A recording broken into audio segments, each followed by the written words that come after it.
Hello everyone, and thank you for joining me for another restful episode of true, scary stories to help you fall asleep.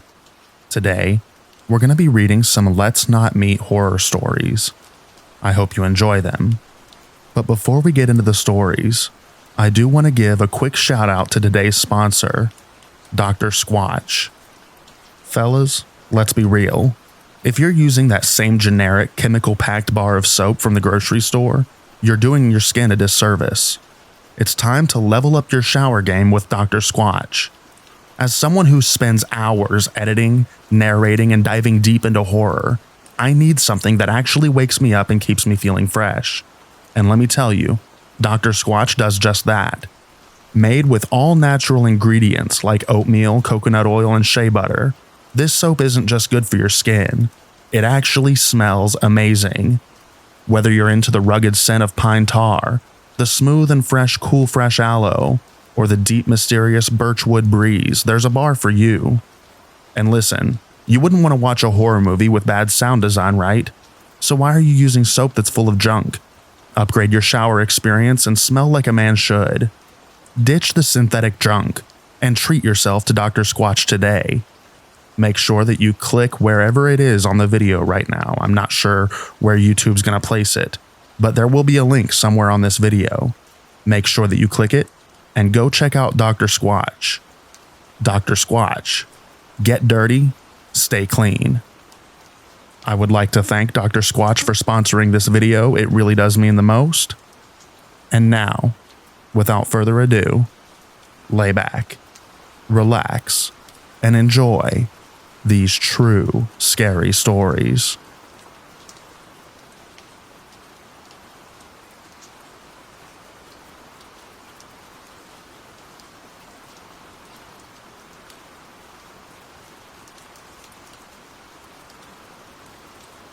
So this happened when I was young, maybe early 20s.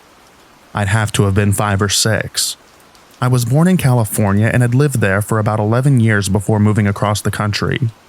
My mom and dad are separated, so I used to visit my dad every weekend. We lived in a small apartment about a 10-minute walk from a small convenience store/gas station, and literally across the street from a Barnes & Noble that my mom worked at. My dad was lonely, but also a bit insufferable, which I realized later. So occasionally there'd be a new woman over. He'd introduce us to each other and I'd go back to watching cartoons. One day, he brought home another woman, again introducing us. She said her name was Lori. I never had a second thought about her. She didn't look familiar and the name wasn't familiar either. I just continued to watch cartoons. My dad said he needed to grab cigarettes or something from the convenience store around the corner and he'd be right back. Not wanting to leave me alone, he asked Lori to watch me for a minute. As soon as he left and was out of sight, I think Lori said we should go for a walk to the bookstore, or just go for a walk. Again, I can't remember it exactly. I just remember holding her hand and walking across the street to the Barnes & Noble. We went inside, and I looked at the people at the checkout to see if my mom was there. She wasn't, but I just shrugged it off. We got to about halfway through the store when I heard a familiar voice call my name. It was my mom's friend and coworker, Lucy. We would often go to her house, and I would play video games with her 2 sons. I was immediately excited to see her and just yelled her name. She said, "Hey, come here for a minute," and I ran up and gave her a hug. At that point, she started walking me somewhere else. I think she had asked if I wanted a lollipop or something, and walked me to the employees-only office in the back. I hadn't even realized that Lori had left. Lucy had said something into the radio and told me to wait into the office. I now realized that she had called security. Apparently, I was basically being kidnapped and just had no idea. I found out later in life that Lori's children were taken from her because she wasn't fit to take care of them. She also worked at that Barnes & Noble and was fired. So, my mom and Lucy knew all about how crazy she was. Lucy had called my mom and told her what happened. She immediately came to pick me up and drove me back to my dad's apartment to chew him out. I can't remember if my mom took me back with her or left me with my dad after that, but I still went to visit him every other weekend after. I don't know if Lori was found and arrested or what would have happened if Lucy hadn't been working that day, or if she never even saw me. I'm just so glad she did. So, to crazy Lori, who somehow enticed my dad and tried to kidnap me, I doubt we'll ever run into each other again. But even so, let's not meet again.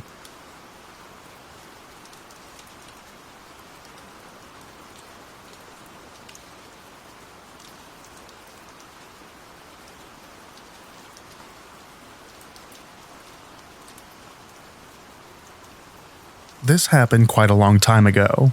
I think I was around 12 or 13 years old at the time. I don't remember exactly. I used to travel to the United States a lot with my family during school vacations, which is from December to February in my country. Every year we traveled to Florida and stayed a few days in Miami and a few days in Orlando. In South Miami, there is this small mall called Sunset Place. On this day at some point, I needed to go to the bathroom, and I specifically remember I went to the one on the ground floor.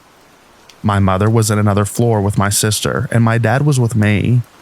He told me to go to the bathroom, and he would just wait outside right for me. I entered the bathroom and there was no one inside it, so I just picked the last stall and sat down on the toilet.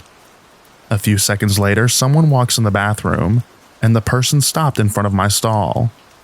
I don't remember how the restroom was displayed, but I remember assuming the guy was using a urinal. A few seconds after, I hear him coming closer to my door, and when I looked forward, the guy was peeking through the gap of the door and of the structure of the stall. I didn't know what to say or do, so I just looked down and pretended I didn't see him. After that, he proceeded to enter the stall beside mine, and today, I'm pretty sure he was touching himself. I was sitting on my stall as I had no idea what to do, because even though I didn't fully understand what was happening, I was scared. A few seconds later, after he moaned loud enough for me to hear, "Ay que rico." After that, I remember talking to myself to just get out of there fast, so I pulled my shorts up and ran out of the bathroom. At the time, I didn't fully understand what was happening, or what he said, but I knew that for some reason I shouldn't stay there longer. As I got older, I started to understand what happens in the real world, and that not everyone is a good person. I realized what had really happened in there, and understood what the words he said meant. I felt really lucky, because I now know that that situation could have ended in a much worse way. Today, when I remember this situation, I get a little bit angry with my dad for staying outside and not coming in with me to the bathroom. But this was one of the few times in my life where he didn't do it. I guess this serves as a reminder for all current and future parents. Don't ever leave your child unattended, even for a second. My heart sinks a bit every time I think of this and what could have happened in there if I didn't immediately run out. P.S. In case anyone asks, the reason I could remember what he said and later look for its meaning is because I'm from South America, and although my main language is not Spanish, it is quite similar to my language, so it was very easy to remember.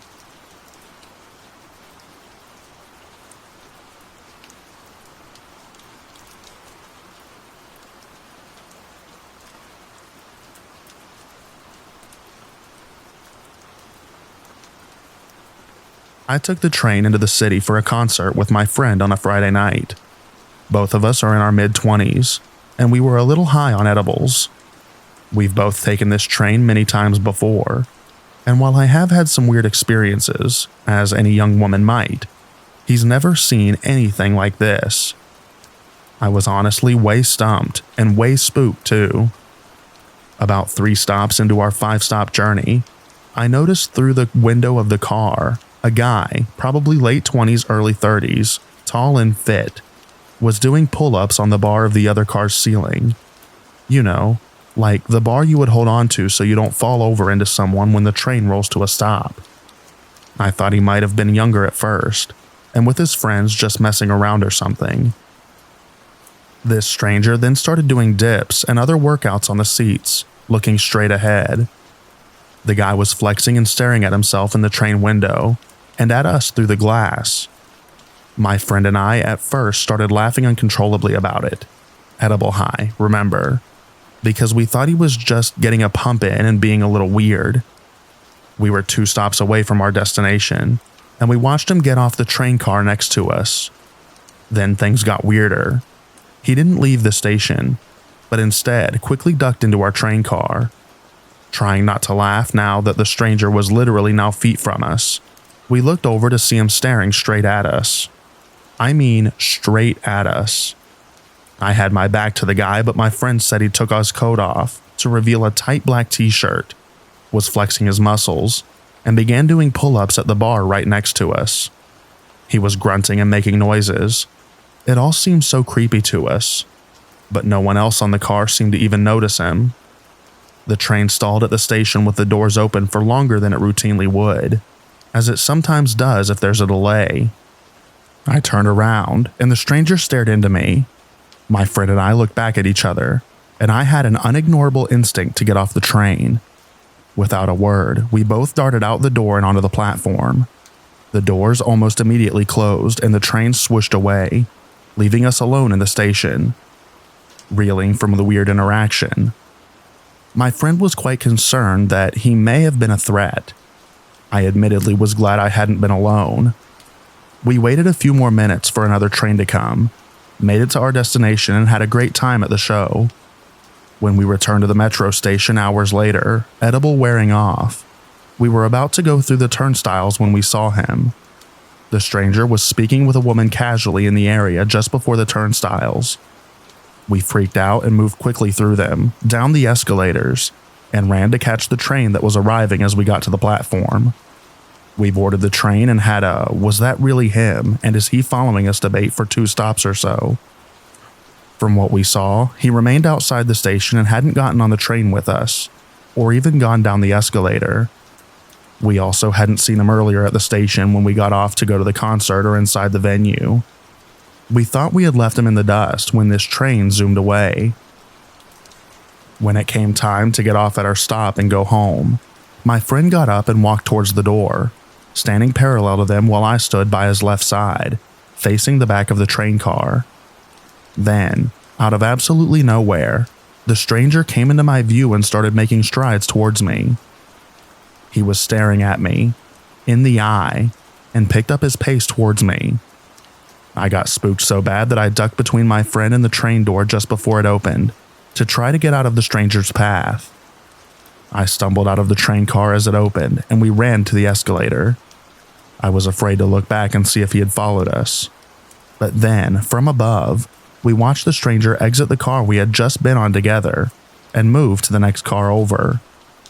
We were so paranoid walking home from the station, and both could not reason how it was possible that he got on the same train and the same car with us both times, or why he had taken an interest in staring at only us. The route we took was not a particularly common one at all, and it was late at night. We were stumped.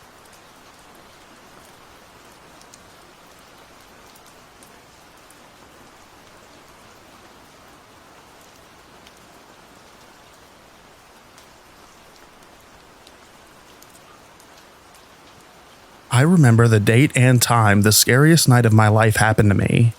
It was between the hours of 9 and 10 at night on Thursday, July 9th, 2020. So this was during the COVID-19 pandemic. This happened in Pittsburgh. At around 9 p.m., I started doing my laundry starting with the washing machine, which takes around 20 to 30 minutes to wash clothing. With that amount of time to spend, I decided to go outside for a walk around my neighborhood for a nightly breeze while listening to music. Listening to Same Old Story by Ashes to New on repeat, on my iPhone earbuds. Just to clarify, I was feeling very down because of how the world just stopped due to the pandemic. With everything closed, a protest that turned into a riot downtown that I was trapped in, and a scandal that transpired at a university I attended. But these are tales for another time. I just couldn't see my friends and girls I had crushes, and I was even going out to clubs in Pittsburgh's nightlife, especially Southside. So I was having difficulty adjusting to a worldwide event, trying to cope as well as having patience. Being such an upbeat person with a great attitude in spite of overthinking, like believing the coronavirus spread in Wuhan, China, would make it around the world to become a pandemic. Then it does. This put a major emotional distress on me. I was on my way back to the house around 15 minutes before 10 when I was walking through a small highway and no lampposts. So it was really creepy going through a dark highway with nothing but trees on both sides and hearing the sounds of crickets chirping. With about a half mile to go, I was on the right side of the road when a white car coming the opposite way slows down. Then the driver's window lowers. Then a man yells at me to drop my wallet. I was surprised by why he demanded me to do. But then, as I stepped closer to the man's car, I could see that he was holding and pointing something towards me in his hand. A handheld firearm. What makes this scarier is I didn't have my wallet with me.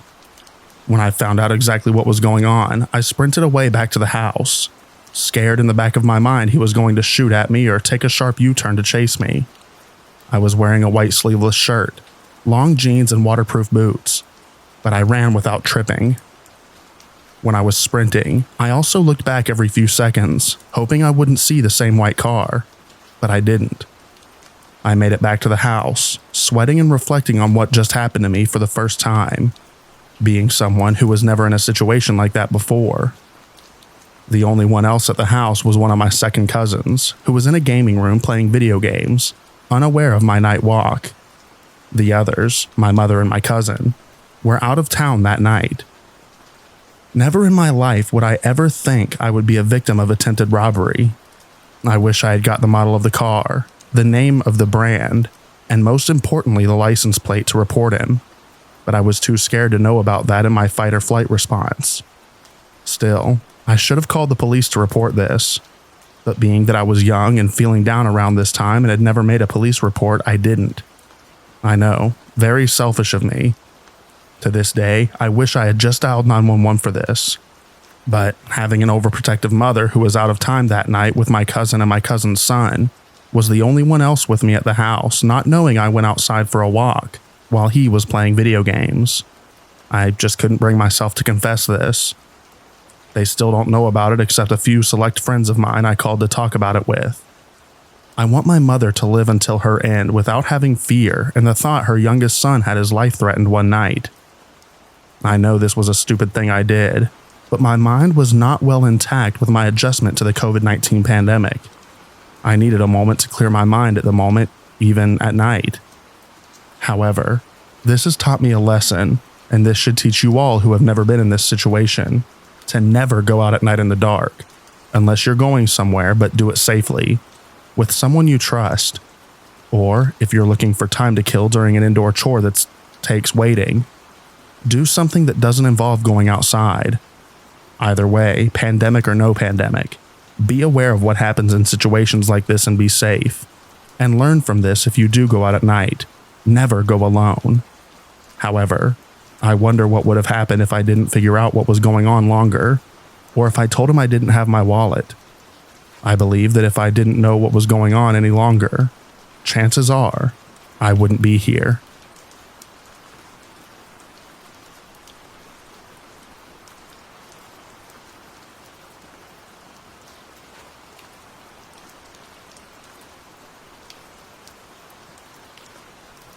I've wanted to share this story for a few months, and being that it's currently 4:30 and I can't sleep because I still have residual fear that someone is lurking in my apartment, I thought I would hop on here and share.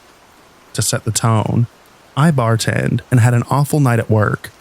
I have thicker skin and can handle myself relatively well, but I had been harassed by a man at the bar I worked at earlier that night. After he was kicked out from the establishment, I decided to stick it out. I even called my dad and talked with him, and we agreed that so long as I was physically safe and emotionally ready to finish my shift, I should. So I did. My boyfriend waited up for me in our shared ground-level apartment, despite having worked a full day himself, because I was really upset about the comments made to me earlier in the night. To help visualize, we were laying in bed. Our bed is in the middle of the bedroom against the back wall, and we were laying with our heads where our feet normally were. The TV was no longer playing anything, but was still on the media screen. Hulu, Netflix, HBO, those types of options, but nothing playing. He had his hand on my back and had just fallen asleep. I could tell by his breathing. I was scrolling on my phone, finally allowing the discomfort of the night's earlier events to fade. Then I heard it. The faintest words, or word. Hello? I froze. I felt the milliseconds within the second expand. In a matter of moments, my eyes darted to the TV, to my boyfriend, to my phone, and I thought, or more like desperately hoped, that I had experienced some type of auditory hallucination, that I was more tired than I realized. Then I heard it again, clear as day coming from my hallway. Hello? But it was not loud. It was low, quiet. Checking to see if I was asleep, it felt like upon reflecting. All at once, I realized I could see a figure in my hallway. All at once, I realized the voice was coming from a person who did not belong in my home. I've not forgotten the feeling. The time of the break-in was 4 o'clock.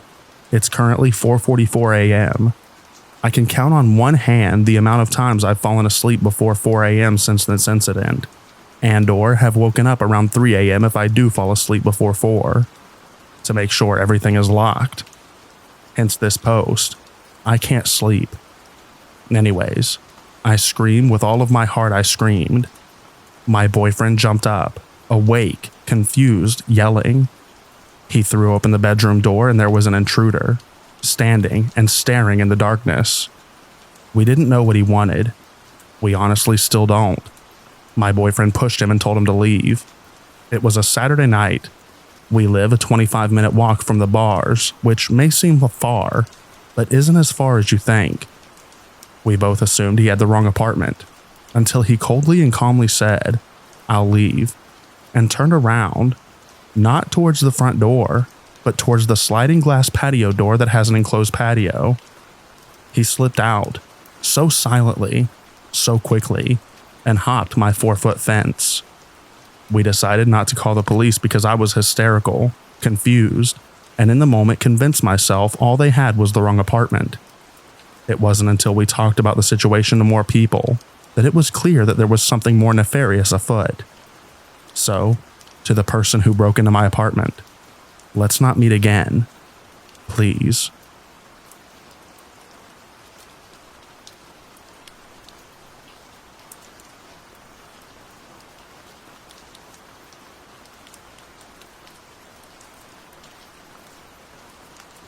When I was 15, I was sent all over the place.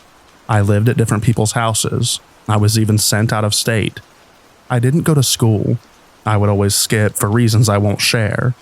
And so typically, what I do is walk around and avoid any adult that would try to get me to do what I was supposed to do.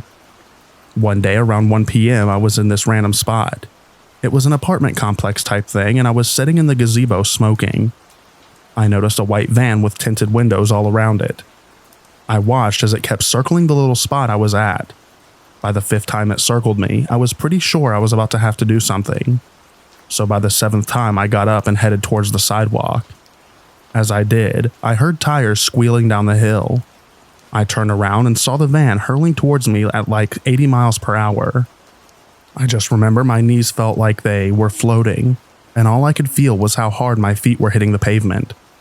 I still shake when I think about it, like right now. As it got closer and closer, I knew I had a decision to make. I could keep going straight, which was a long main road and a forest beyond it, or I could turn left and walk into the hedges and see where that takes me. I looked back and forth, all my thoughts racing. How long will you be able to run on that stretch of road? He's bigger than you. He'll catch you. And my body just turned left as if I was being shoved into the hedge by something else, like some sort of entity. I felt my soul leave my body as I plunged into the hedge. Thorns scraped my skin. I felt a tug at my hoodie, and then I heard an ah, and he let go of it. I fell through the hedge and stared at him.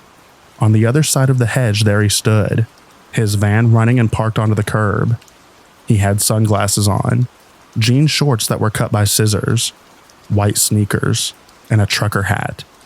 He was clean-shaven, mustache, about 35. I watched as he kept trying to climb into the hedge. and each time he would pull back, cursing at the thorns like a jerk. There I stood with little cuts all over me. The sting of blood sat there. We stared at each other for a moment. That moment felt like eternity. I turned around and ran. Anyway, the rest of the story is, basically the cops did nothing, just like the next time it happened, which was even worse in a way. Not intending to make multiple posts, but I will answer any questions in the comments.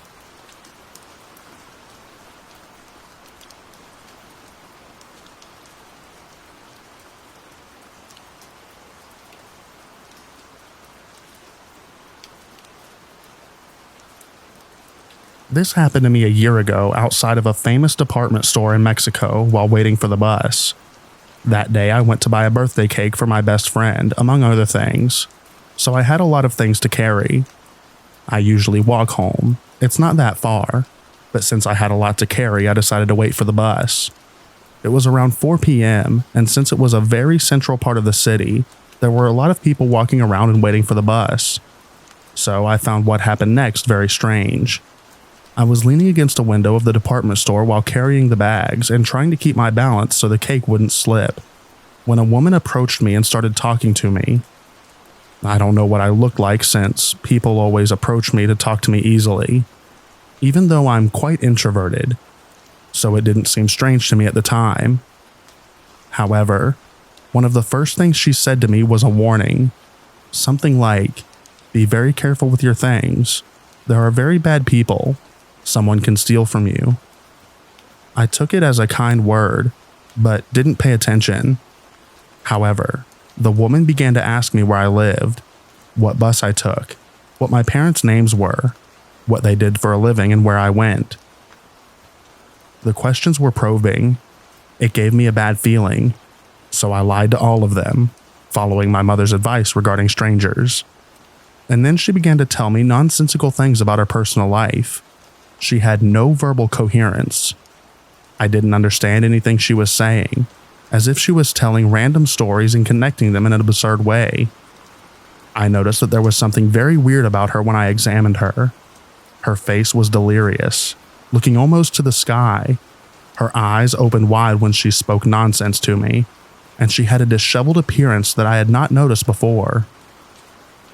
I sincerely thought she had schizophrenia or something like that.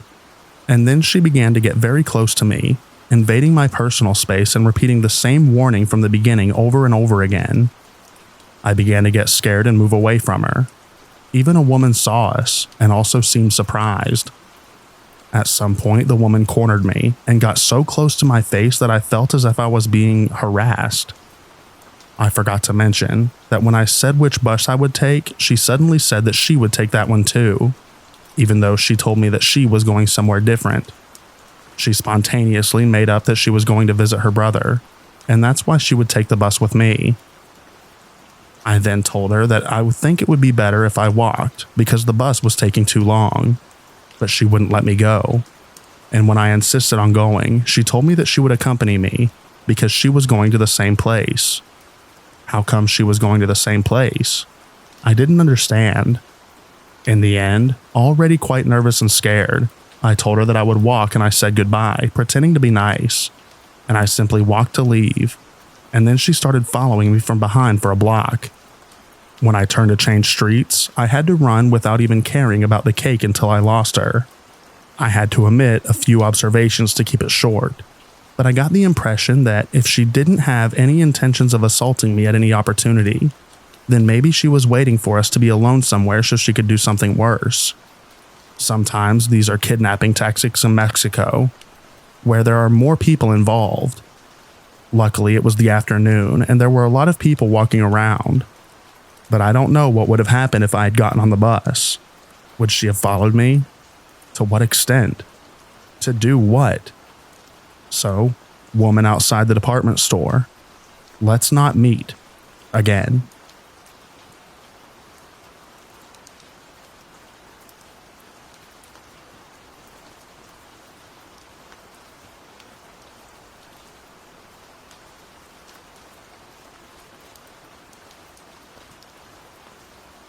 This happened some years ago during my sophomore year at the University of Michigan. It was during finals week, and I was down on campus studying for the multiple exams I had that day. After studying in a local coffee shop, I decided to hunker down in one of the academic buildings, Mason Hall, to use the computer lab and printers. First, however, I needed to take a detour to the bathroom. As finals had started and lectures had ended, the campus was in a liminal state. Everywhere was empty, except the bustling main study areas. Thinking I could use this to my advantage, I took the elevator to the 4th floor, mostly classrooms, to use the restroom that I thought would be the quietest. Blasting music in my earbuds, I walk in, see that it appears empty, and hop into a stall to do my business. Everything is going well as I scroll on my phone, at this point having put my earbuds away. Then I notice commotion 2 stalls to the right of my stall opening. Not odd, right? Just another student who had the same idea as me. After a weirdly long minute or so, I finally see a figure pass my stall. He walks towards the exit in this U-shaped room, only to return after what sounded like getting a view of the sink side of this room. Finishing up in my stall, I then watch this man enter the stall diagonal to me, hold the door at a 45-degree angle open and peer around at me. Now I'm sitting there, just trying to process the middle-aged man seemingly trying to peep at me. I tried to ignore him and just wait him out. He just stayed there, staring. He then began shifting around as if he was trying to adjust his view. Annoyed, I ended up saying, "Is there something I can do for you?" hoping to get him to leave. Nope. He still sits there, peering around this door. I then say, "What are you doing?" No response, just his glare. At this point, he begins shifting around the stall area, entering other random stalls and roaming the area in between both sets of stalls, the whole time looking at me through the crack of the door. At this point, my anger has turned into fear. Fear to open the stall and come face to face with whoever is brazen enough to do this. Something about his movements and unrelenting stare made me feel like I was some type of prey to him. Around this time, I begin contemplating calling someone, or calling DPSS, University of Michigan Security/Police. Thankfully enough, someone then walks into the bathroom. The creep then immediately leaves the stall he's posted up in, and leaves the room as I can hear him open and close the door. Hoping he's gone, I begin to put on my bag to then hear the door open, close, then open again as if someone had just walked in to only instantly leave. In the moment and looking back, I'm pretty sure that this was the creep coming back, yet leaving when he saw the other student at the sink. As I hear the sink turn off, I recognize this as my best chance to get the heck out of there. Walking out with the student, I don't mention the experience, and I'm just focused on getting away from that restroom. My plan was to go down 1 floor, the 3rd, and call DPSS. I figured I had to report this guy in case he tried to pull this again, and assumed the police would want to meet me at the scene. Flustered, I head down. Thankfully, there was no sign of him. Coming out the doors of the north stairwell, I plop down on the bench, take a little breather, and then begin dialing the number. Yet, before I could hit call, I see the creep walk through the same stairwell I came from. He's at a speed-walking pace. Right as he sees me, though, he stops outside the doorway. He then begins a far calmer and casual walk down the hall past me. As he does, he stares at me and peers into empty classrooms. As he goes down the hall, I see him round the corner to another hall on this floor. The layout is a T-shape. Spooked, I spring up and begin jogging down the stairs. As I descend, I call the police. I explain the whole situation to the dispatcher as I move swiftly down the stairs and down the hall to the main lobby of the building. Being on this first floor makes me feel far better as there is a decent crowd. I end up sitting below the staircase in the lobby next to a vending machine area. I finish my call and am told to wait for an officer to arrive. I sit there relieved, being around other people. Thoughts of the creep's intentions racing through my mind. But like clockwork, I see him again. I get a good view of him this time as I'm a bit calmer. He had a beard and wore work boots, cargo shorts, and a tucked-in t-shirt. Not a normal look for someone his age roaming a college campus. He didn't immediately spot me thanks to the crowd. As he walks down the hall from the stairs I had just ran down, he stops at the vending machine area looking around. I bow my head and watch him through my periphery in an attempt to blend in more. After about a minute of him scanning the room, he walks away. Shortly after the cop arrived, he essentially tells me that there's no way he'll be able to find this guy, but he'll take a look at the bathroom anyway. Annoyed, I take his card and leave. I end up taking a convoluted route to the undergraduate library through the grad library, my hopes being to prevent the creep from seeing me in the open diag. As I get into the undergrad library lobby, I sit down staring at the floor, fully expecting the creep to walk in again. Thankfully, he makes no appearance. I end up running into a roommate who jokes I almost got R-worded, and then sat down for my remaining few hours to try, and fail, to focus on studying.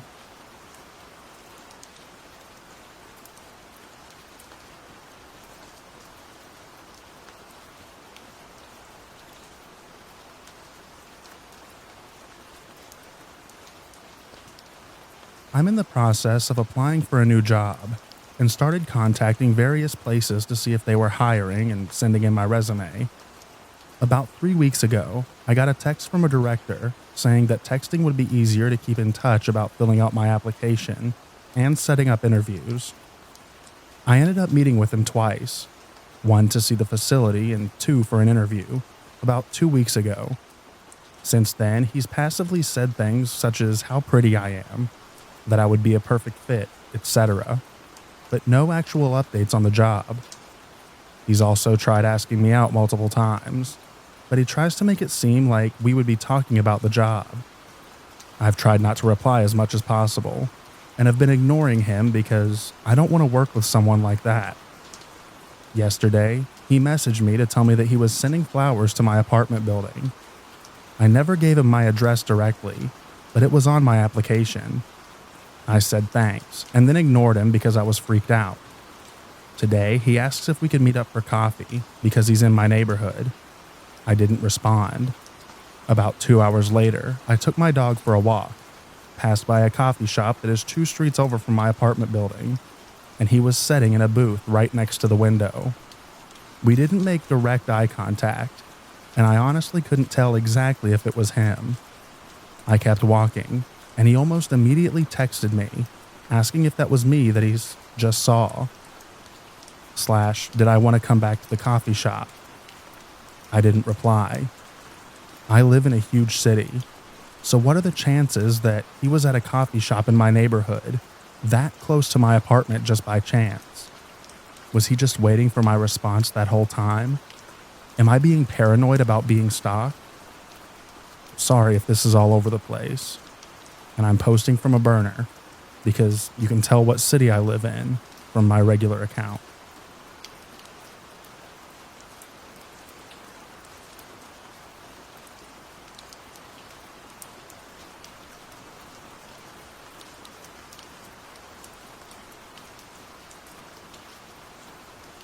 I'm a 21-year-old girl taking her first backpacking trip around the world. I only arrived in Thailand 2 days ago, and it was unfortunate that I almost got kidnapped on my first night. I went to Bangla Road, which is well known, and had a few beers at a bar, and then went to the popular club, Illusion. I was having a good time, dancing and meeting people. In the club, I only had 3 drinks, tequila and orange juice. But at some point, I realized that I was a lot more drunk than expected. I don't know if it was spike, but I was dumb and had my drink on the table next to me while I was dancing, and it was very crowded. In total, over the space of 3 hours, I only had 2 beers plus 3 tequilas. Usually, that's an okay amount for me to be aware. I went to the bathroom and felt very intoxicated and threw up. Upon leaving the bathroom, a guy who I do not know grabbed my arm. He seemed young, and I asked him what he was doing. He said he would help me down the stairs. After we got down to the road, he dragged me down to an alley and put me in his car. I was really scared at this point and didn't know how I'd gotten myself into a bad situation so quickly. I'm very small, and not very strong, so it was easy for him to take control of me. He started driving, and I kept saying no, no, no, and to stop. But he said, "Don't worry, I'm taking you somewhere safe," which in my mind was so scary. I had maps open, and we were driving out of Patong. Finally, after some time, I started telling him that I would throw up all over him and his car if he didn't pull over. This seemed to annoy him, and he pulled over. The second he stopped the car, I got out and ran down the street. Luckily, there was a motorbike taxi who asked if I needed a lift, and I jumped on and told him where my hotel was. I could see the guy walking down the road after me as we sped away. I made it back to my hotel safely. Honestly, after that, I'm not going to any bars or clubs alone. I don't trust anyone, and I'm feeling very vulnerable. At least it was a lesson that I need to be a lot more careful. I'm just glad that I made it out okay.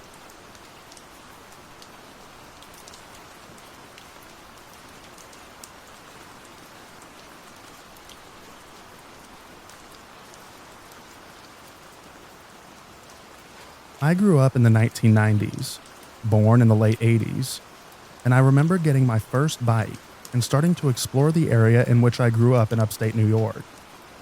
Where I grew up is much different now in the 90s. It was more rural with clusters of neighborhoods here and there.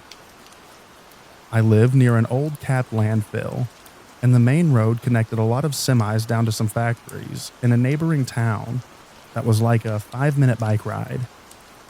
We also had an old Baptist church that was founded by an eccentric former hippie who was really good to the community. My dad, who was a very serious drinker, loved to fish, hunt, etc., with his friend because it gave him an excuse to drink and kill something. But he ended up making this deal with this pastor and the gentleman who owned a pond behind the church to stock it with fish, as at the time, my dad and his friends started becoming very serious competitive fishers and went in on a boat, which my dad had to sell his share to eventually keep drinking. So, my friends and I had permission to fish there in the summer, and we would go down and swim and stuff like that. I lived easily less than 5 minutes from this pond, and my friends and I go out there one summer day. This was around 1995. My mom had heard on the news a week prior about a wave of kidnappings.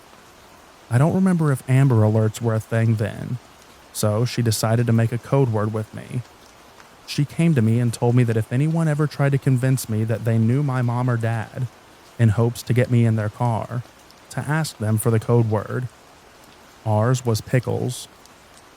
So fast forward to our fishing trips. My friends leave before me after we sat around and actually just swam more than anything.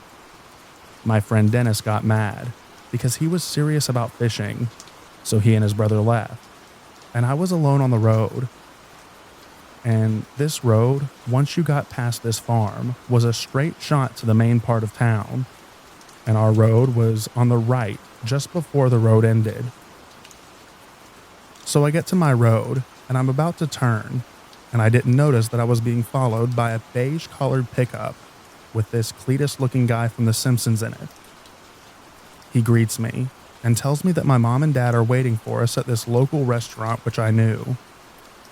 He tells me that they asked him to come to get me and to meet them there so that we can all have dinner.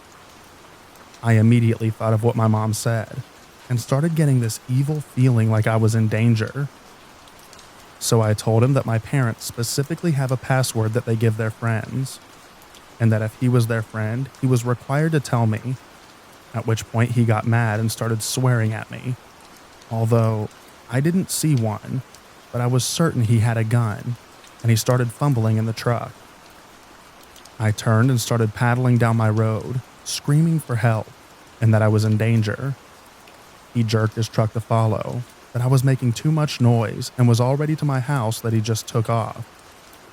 When I got home, my mom was home, and I was hysterical and asked her why she would ask such a mean friend to pick me up. And I told her what happened, and she didn't believe me. And she calmed me down told me that I did the right thing, but could tell that I was having a hard time. She also grew up in the same town, and nothing like that had ever happened to her. A few days later, a friend of hers told her a similar story about her son on another part of town. The police then were involved, and the cops came and talked to me, and I gave them the same description of the man, the truck, what had happened, etc. I don't know if the guy was ever caught. I used to be very bitter at my mom for not believing me, but I now understand the confusion that she had, and instead of reacting, she just tried to console me and keep an eye on everything.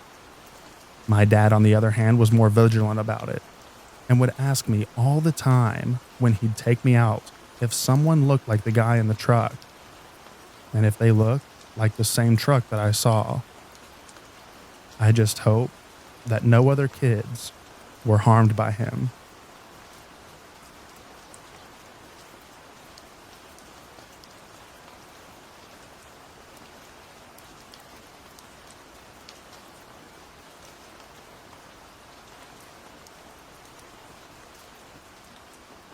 I'm a 30-year-old female, and I used to live in a small neighborhood from ages 13 to 18. This took place when I was around 15. I spent most of my time just walking around the neighborhood listening to my MP3 player. Wow, I feel old just typing that. There was a guy around the same age as me that lived maybe 5 or so houses down from me. From neighborhood gossip, I learned that he was homeschooled and had been in and out of juvie due to his anger issues. He was almost always outside, and sometimes when I passed his house, he would start following me. I was smart enough to always have my own music down low enough to be able to hear and be aware of my surroundings. At first, I just passed it off, as he ended up walking the same time of day I did. Looking back, I was truly dumb. As time passed, he got closer and closer to me when following, until he eventually decided to come up right behind me. He said some truly heinous things that I will not repeat here. I mean, he was right in my ear when he was talking. I ran home and told my sister. She was basically who raised me. She told me I was lying and to stop making up stories. For a while, I stopped going out walking until I needed the fresh air and exercise, and tried again after maybe 2 months. Sure enough, there he was, and came right up behind me and started to say things again. I turned my music up and ignored him. This is what I continued to do every day until he got tired of me ignoring him, I guess. Because one day, he grabbed my arm. I couldn't get away, and then he grabbed the back of my neck and told me that I should know better than to ignore him. Again, I told my sister. She didn't believe me, and I stopped going out again. 2 weeks later, I woke up to loud bangs on my bedroom wall. There was a garage on both sides of the house, and the wall of my bedroom shared a wall with one of the garages. This garage was unfinished. There wasn't even concrete down, and it was easily accessible from outside, as it was missing the other door at the back of the house. My sister was out of town, and my dad was deaf and bedridden, so it was just me in the house able to do anything.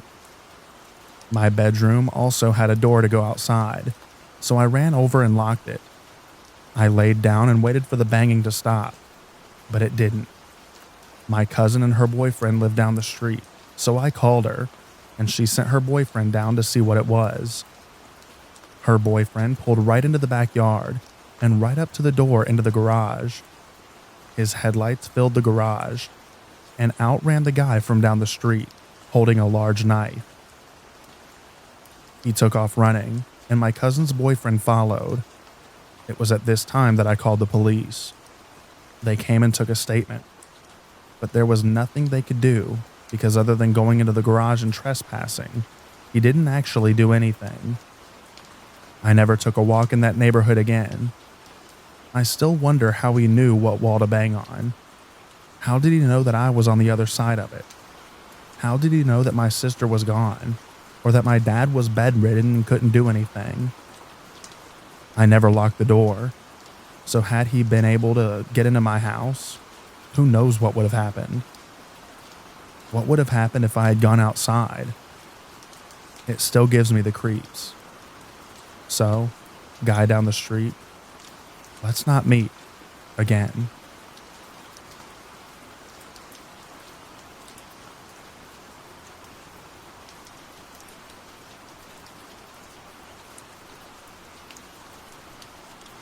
This incident took place in the summer of 2023. Last year, I transferred with my company to take a new position in a major Midwestern city. My spouse was still working and living back in California for the next few months. So, I rented a studio apartment for myself in a newly renovated apartment building in a popular downtown neighborhood until we could look for a place together. The apartment was small but nice. It was in a secure building with interior hallways and a nice downstairs lobby. I was one of the first tenants to move into this newly renovated building, and other new residents soon started moving in. A major advantage of this move was that I'd only be a couple of hours' drive from my hometown and my parents. I started my new job, and everything was going great. I was enjoying my new neighborhood, and the neighbors in the apartment building generally kept to themselves like I did. Then, a new guy moved in across the hall, and everything changed. We'll call him David. David was a single man in his 60s, and was very different from the college students and young professionals who lived in our building. I started noticing his erratic behavior almost immediately. I would come home from work, and he would be sitting in his car in our small parking lot, just staring off in the distance. We were having issues that summer with smoke clouds coming over from the vast Canadian wildfires. They were leaving a light dusting of ash on our cars, similar to pollen. David was convinced that someone was spraying this dust on his car and was accusing various tenants he would run into in the parking lot. He would hoard trash in his apartment and leave trash bags in the hallway, causing a foul odor. He would also be yelling to himself in the hallway. I finally had enough and complained to the leasing office. The manager was quick to dismiss my concerns, saying that she'd been in his apartment and everything was fine. In August, my parents' 50th anniversary was coming up, and I was excited to go home and spend a weekend with them. A few days before their anniversary, my boss informed me that he would be flying in to work on an important project with me that would have us working through the weekend.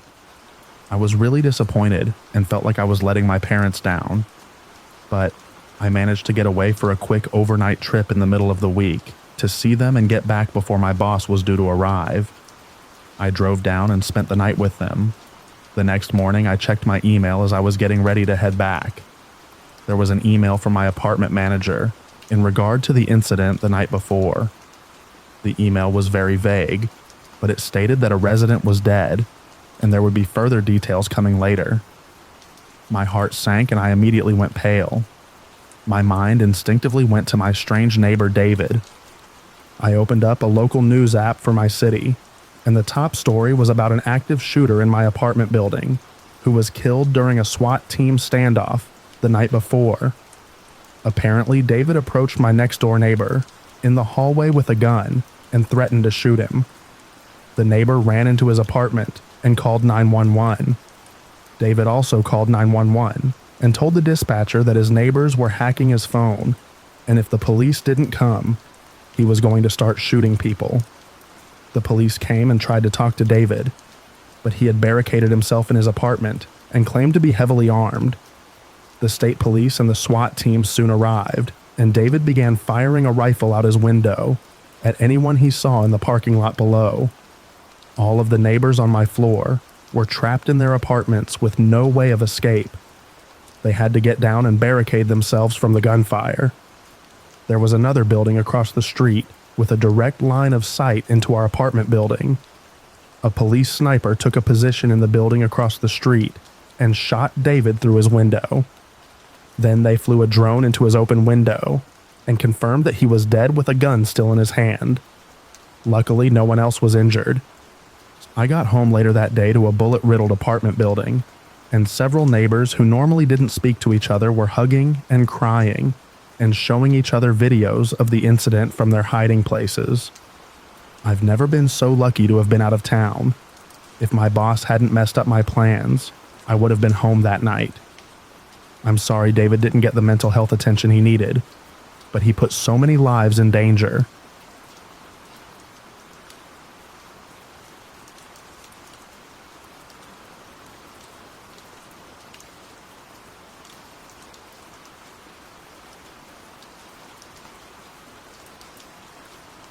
So this started about 2 to 3 years back. I had just experienced a terrible breakup, and I started receiving these disturbing phone calls. It started simple. The first call I answered, and the person on the other end said how much they miss me. Now I have a very small circle of friends, and I'm not on Facebook or any social site where I update my photos or daily activities.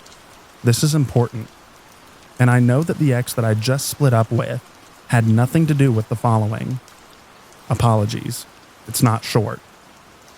The first call, like I said, was simple. They said they missed me. I asked who it was and they said it's me. Don't you remember? So I hung up and they immediately called back, crying, upset that I was being mean. The caller was clearly an adult male, but they were talking as though they were a very young child, around 6 years old. I hung up again, and they didn't call back. Looking back, I should have blocked the number, but as I mentioned, I just got blindsided by a breakup, and I wasn't thinking very well. Then they kept calling. They would call, and if I didn't answer, they left messages, saying how pretty I looked with my blue sweater that day, or that they knew how I took my coffee now, and said that they would remember it for when we finally went out for a drink together. I blocked the numbers. They would call from another. I answered one day, yelling at them to leave me alone, and hung up again. When they called back, it wasn't the boy, but his mother. She was very upset, said that I was hurting her boy by not wanting to play, and you could very clearly hear the boy crying and screaming in the background. At this point, it dawned on me that this wasn't a joke or a prank or something like that. There was something seriously wrong with these people, and they were obviously watching me. For a few weeks following my breakup, I had to live in my car. The entire time, I hardly slept. I was terrified, thinking that I would wake up one day and see them standing outside of one of my windows. When I finally got a place, he called me to congratulate me, and he couldn't wait to come play. I haven't heard from these people for about a year now, but I checked my phone after a very busy workday and noticed 10 missed calls, and I'm terrified to check my voicemail. I've reached out to cops, but they won't do anything since I haven't been explicitly threatened, and I've been advised to just block calls. I'm going to change my number, but I'm terrified that the calls will continue even after that, and that it will upset them even further. I posted this on the advice subreddit, and people have been kind to reach out with advice and tips, but I feel like I'm living in a horror movie.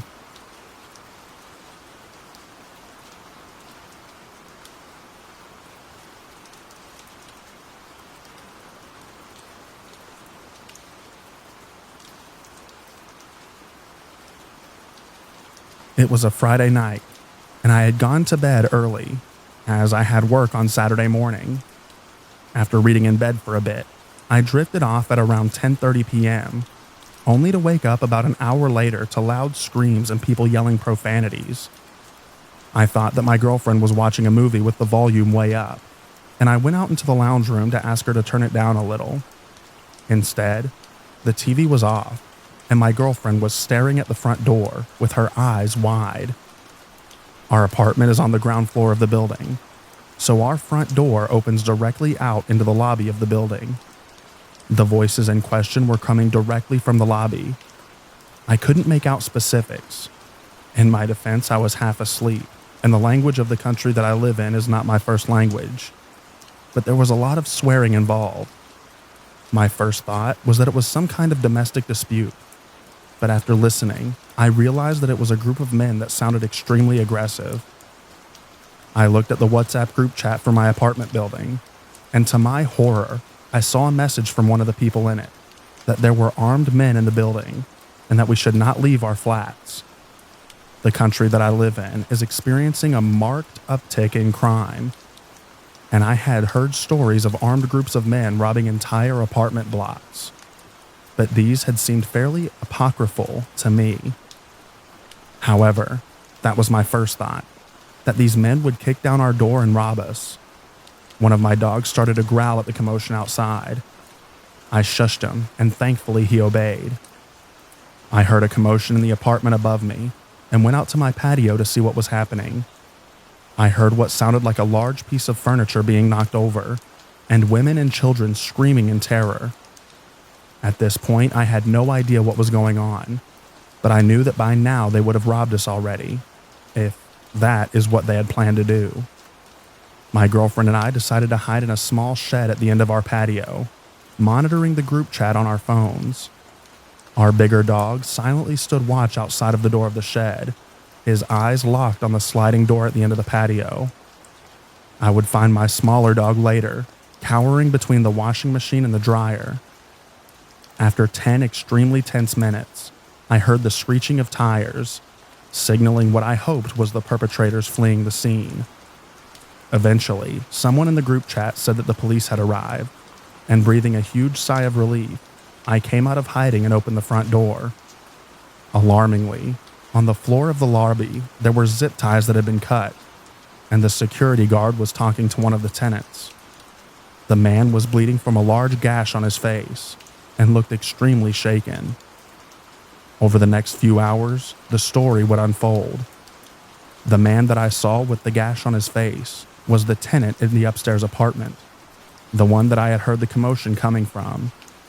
He was the owner of an import/export business, and for whatever reason had a sizable sum of money in cash hidden in his apartment. Someone had obviously found out about it and planned out the robbery that woke me from my sleep on Friday night. A group of 8 men had followed him into his apartment building's garage and ambushed him as he got out of his car, and judging from the gash on his face, roughed him up a little bit. Some of the group of 8 had gone to the lobby, surprised the security guard and zip-tied him. The remainder of the group had gone up to the apartment, robbed it, and then fled the scene. It's fairly chilling to think that armed men were meters from my front door. So, to the armed men that stormed my apartment building to steal my neighbor's cash, let's not meet.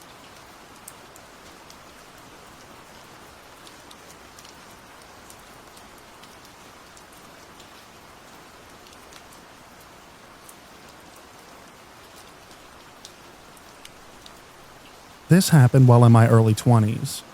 My best friend was always getting into some risky stuff. While she did various drugs, I was always more of a pothead. When they said that pot was a gateway drug, I believe it's true to a certain extent with those who have addicted personalities. She definitely developed an addiction issue later on. My friend, her name was Kay, was always down to meet new people. She used to friend random people on Facebook or Instagram.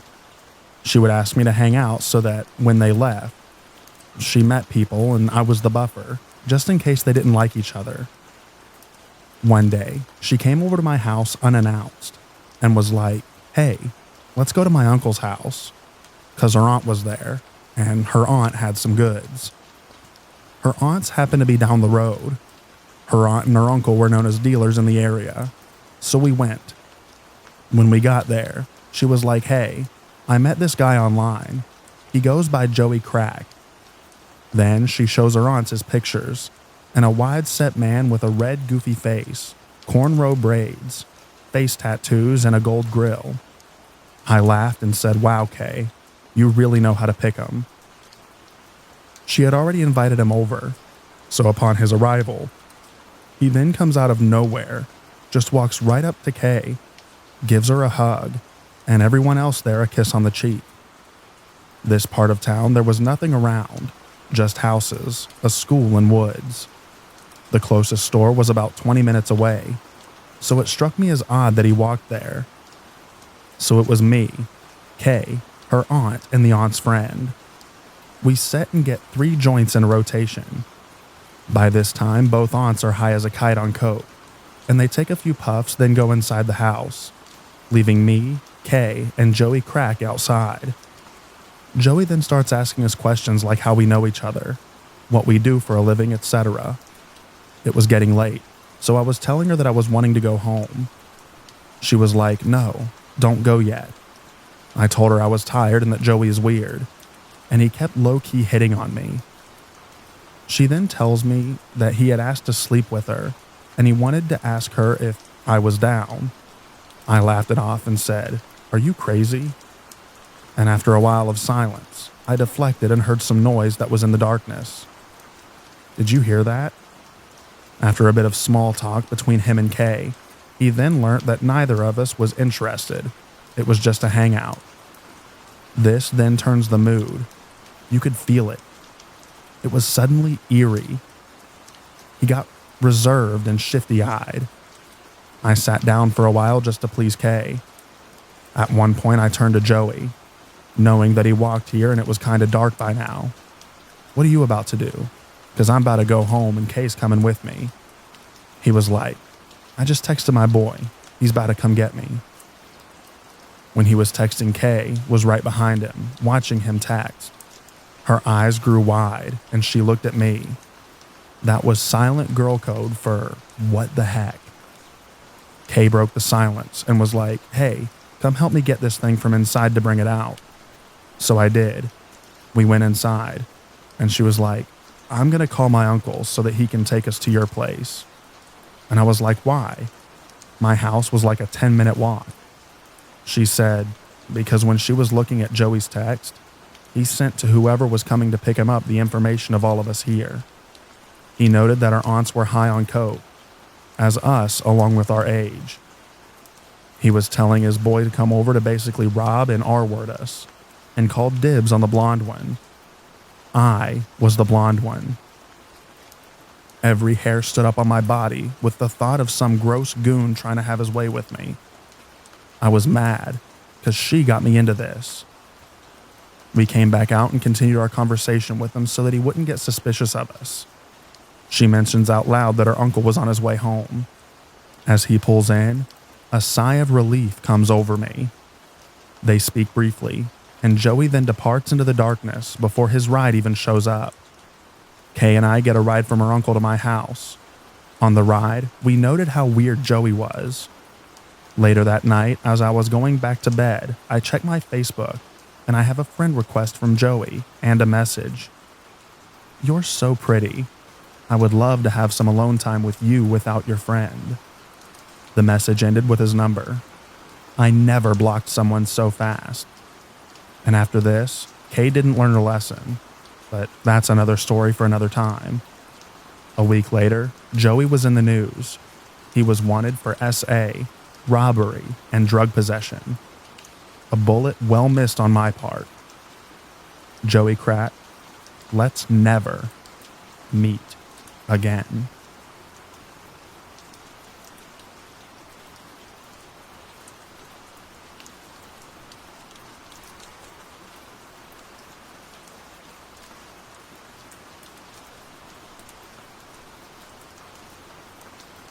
Okay, so for context for this story, I live in a pretty rural area.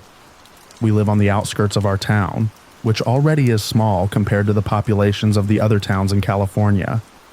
We're about 15 minutes from the small town and 40 minutes from the main city. We live down a dirt road with some neighbors.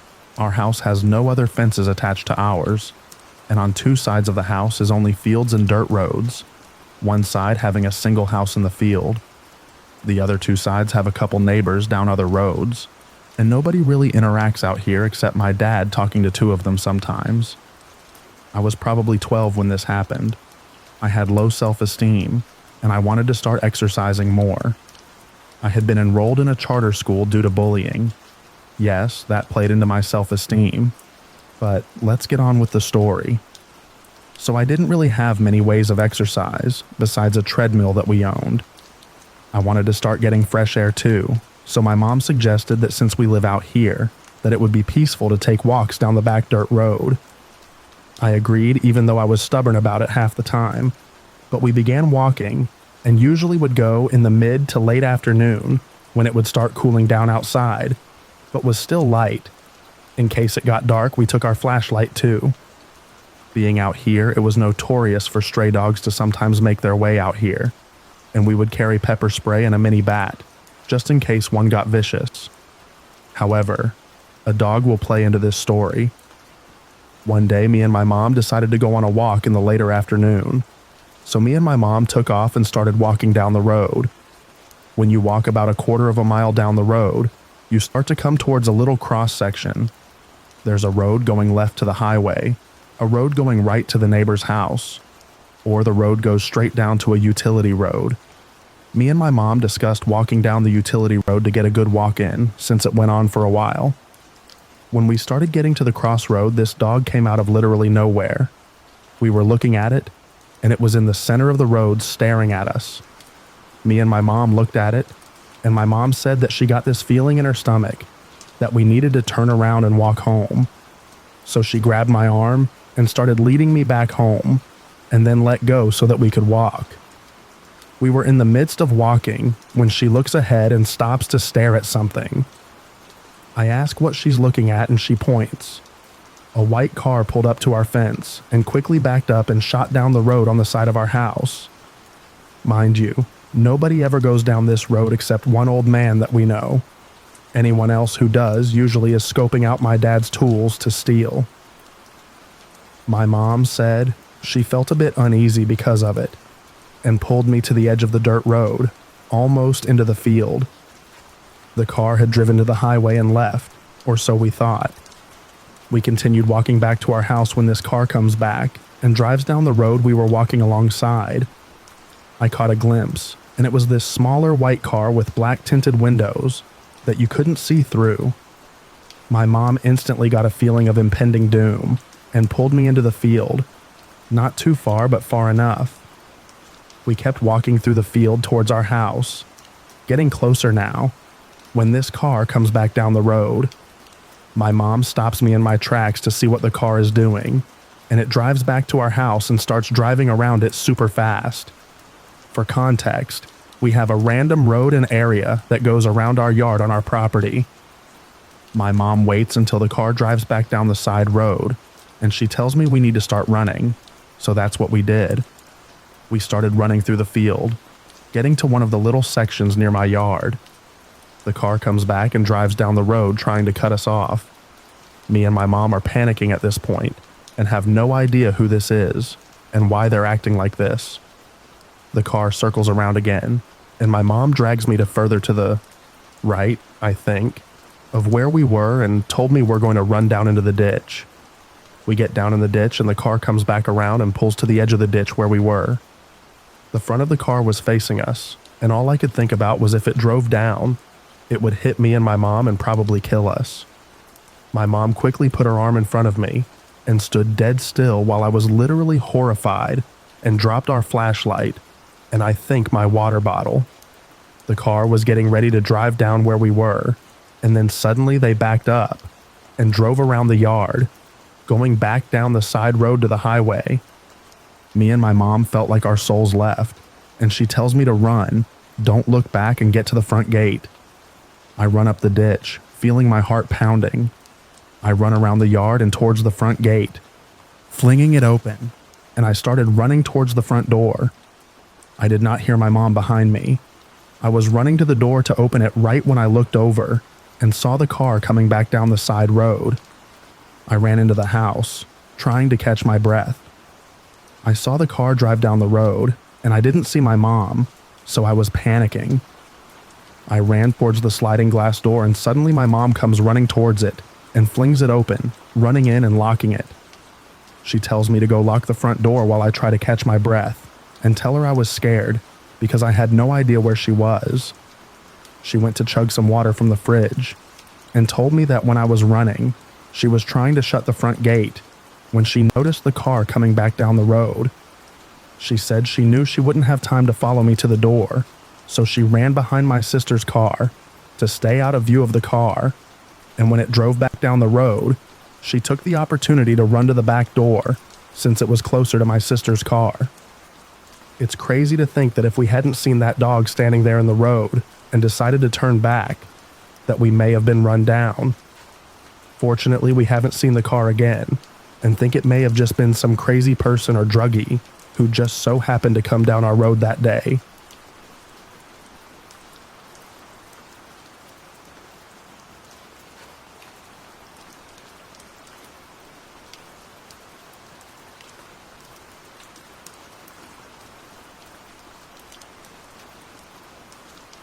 I don't know how long this will be. It took me about 4 days to actually be able to type this out. I got weird mini anxiety attacks when I tried. I'll be the first person to admit that I have a very can't happen to me complex. And that's kind of what occurred in this story. I'm a university student and live in a rental house with 5 other people. It's far from ideal, but in this housing outcry that we're living in, it takes that sting off of us having to pay a bunch of money a month to exist in a box.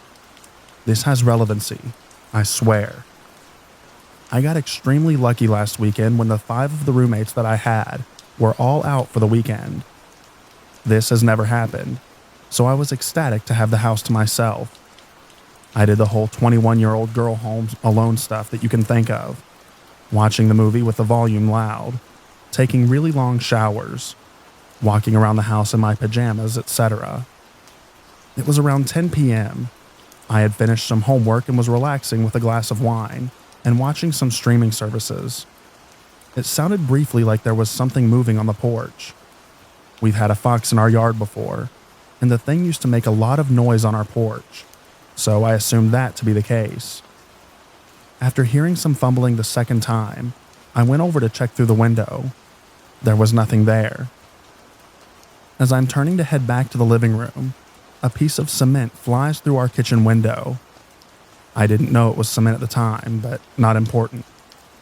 I think I peed myself a little when it happened, but I definitely screamed like a little girl.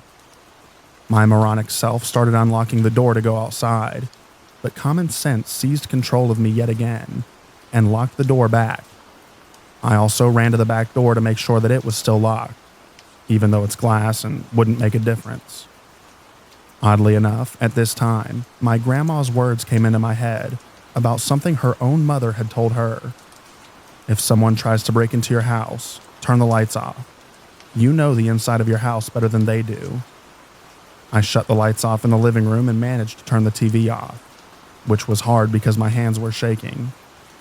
My dad used to give me and my siblings advice on protection measures, which were not resonating at this time. I secured myself in my upstairs bedroom, roast me if you want to, and had turned all the lights out in the house as I passed them. While walking up the stairs, I could hear the doorknob shaking furiously from the front door. I don't know if there was more than one person, or if they realized that they couldn't jump the fence to get into the backyard. While calling for emergency services on speaker, I secured my hunting knife to the end of my hockey stick with hot pink duct tape. I know that's probably one of the most Canadian things that I could say. If I was going to have to use it, at least it would look fabulous. I stayed in the dark holding my makeshift spear for what was probably about 15 minutes. I'm really glad that I wasn't being murdered in that amount of time. The operator told me that police were coming, which they eventually did. Took a very unsettling amount of time. The only reason I left the bedroom in the first place was because I heard knocking on the door downstairs, and I saw the police lights were flashing through the window. Otherwise, someone would have had to have come in and physically pull me out of the room. A statement was given, but that's all they did. Literally all they did. Nothing else. Just that. A very nice female officer stayed with me in the house and helped me clean up the glass until my brother showed up to bring me to his place for the rest of the weekend. So, shout out to Officer Cutie with her tattoos. I made an appointment with a doctor to get out on anxiety medication, as well as medicine for nightmares.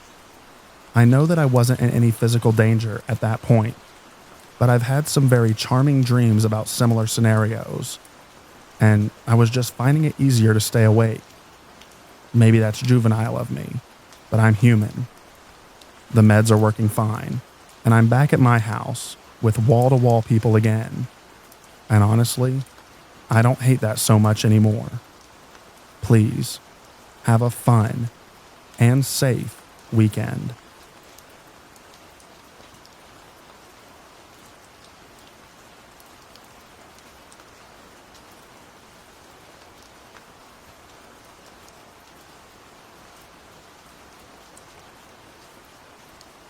Never move in with a man or woman that you've never personally known. I got a roommate from hell this way. The man tortured me psychologically when I turned down his advances, then stole thousands of dollars from me over time. He even used my Amazon account to open up an account. He got some of my personal info like social security number and stuff like that as well. Once I left after calling the cops to help me leave, he showed up at the Apple store that I was just at a day after I left. Even though I left to go live on the streets, no family or friends as I was severely abused as a kid. I've been on my own since 14 actually, so I'm accustomed to surviving on the streets for periods of time. I was a million times happier than I ever was in his nice apartment, surrounded by nice things and a fancy car. I felt so relieved even just living in a concrete garage. I was a million times happier sleeping on a concrete with a pillow made of a towel and a tiny little blanket in the cold and heat than I ever was living there with him. He spent his time psychologically torturing me, and I don't regret leaving at all. He would bang on the wall across from mine every morning and late at night to startle me awake. He'd throw pebbles or tap on my window in the middle of the night to scare me and keep me on edge. He'd give me weird little candies and teddy bears as if we were dating. Even ordered stalkerish love items from my own Amazon account. Who the heck spends this much on a Christmas ornament that says, "I'll always love and follow you," or something along those lines? If I'd go to the restroom, he'd run and kick his foot at the door so loud and suddenly that it sounded like a door being kicked down. He'd steal my items if I left them alone for even a second, so I'd have no way to go out if I had plans. Then he'd put them back once I mentioned them, or when it was too late for me to leave for my plans. He kept me home this way. If I got any mail or a package, he'd interrogate me. "What did you order? I need to know." Like he owned me or something. Towards the end, I was leaning doors and furniture up against the door because he picked my bedroom lock before I was gone. And when I'd wake up, sometimes there was stuff missing or moved in odd ways, so I knew that he was creeping around while he was asleep. He was an absolute freak. I wouldn't put anything past him since he showed me how psychotic he was. If I was happy or in a good mood, he'd start criticizing and nitpicking at my body, hair, face, behavior, voice, anything that he thought that I was insecure about. I even developed an ED because he always did this and mocked/laughed at me when I would make or eat food.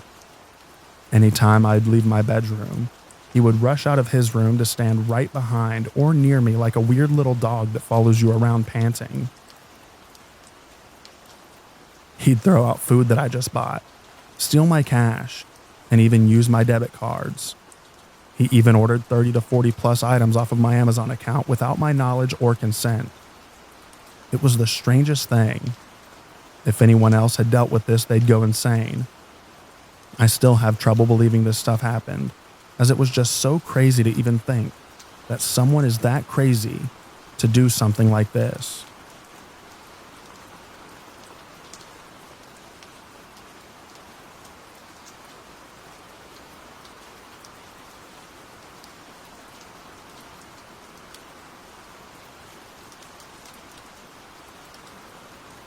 So I've never posted on this subreddit, though I have other stories that I've buried deep until recently.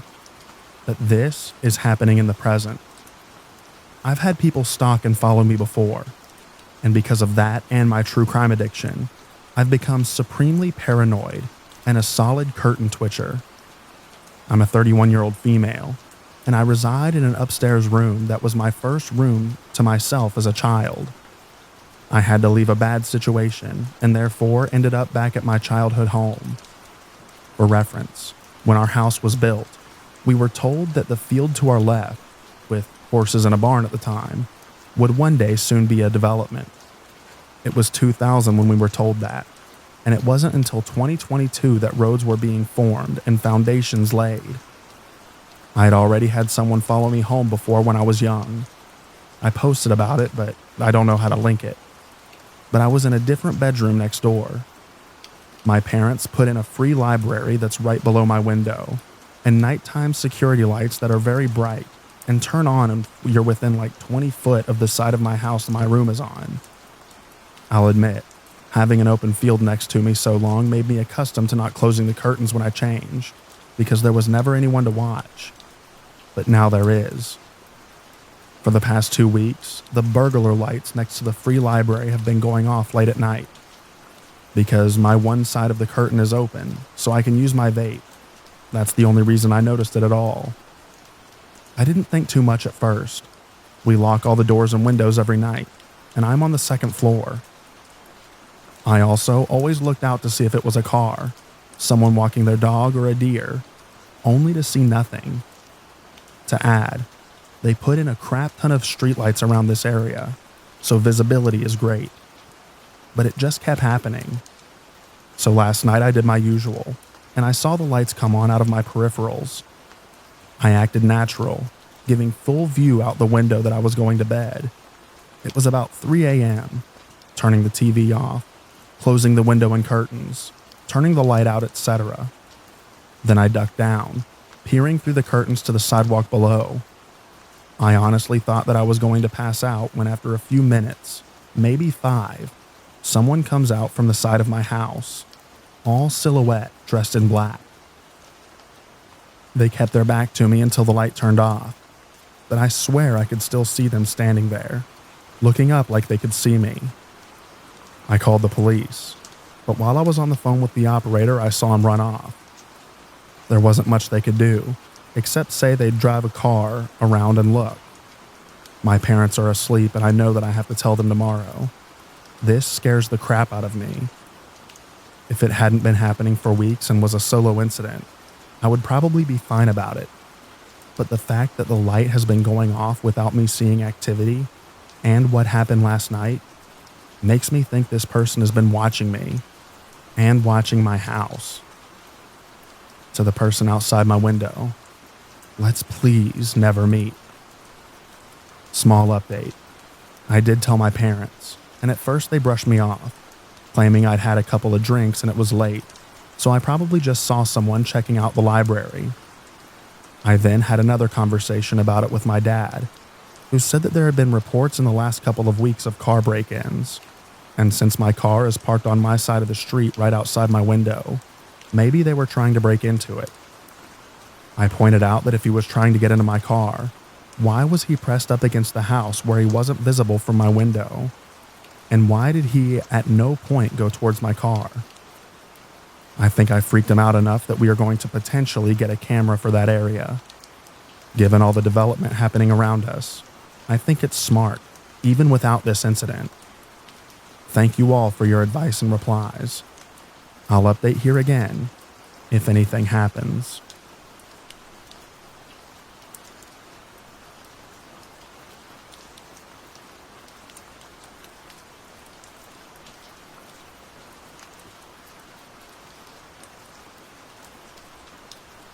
This story takes place in the Balearic Islands of Spain around 2007.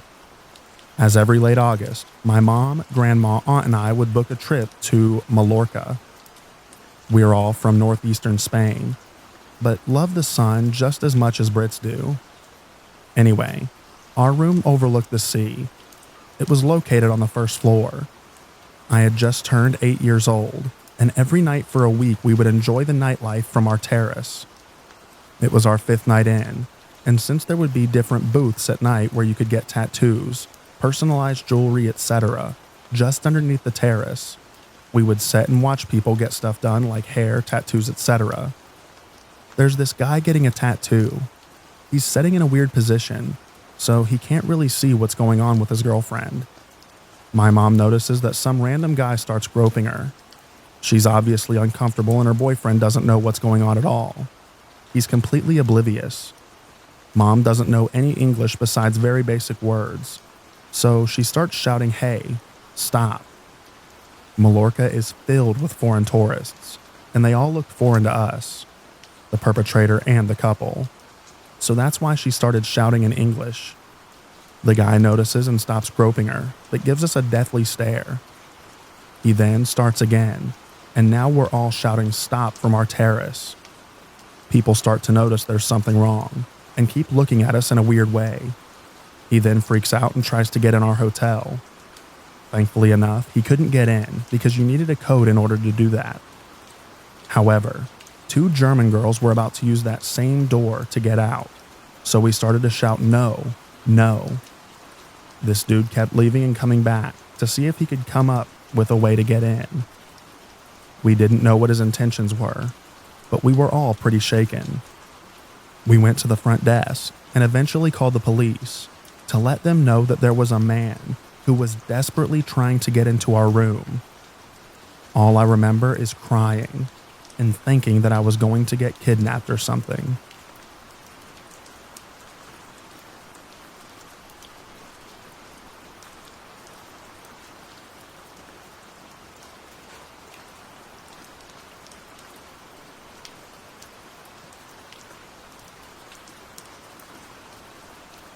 Something weird happened to me. It was more scary in a what could have been kind of way, so not on the same scale as some of the other people in the comments. I was a 17-year-old and I'm male, and I was walking home from a nightclub, quite drunk and stoned at about 2 a.m. I'm in a lonely part of my walk. No people and very few cars. Just a road and some large shops. A barbecue and a carpet showroom.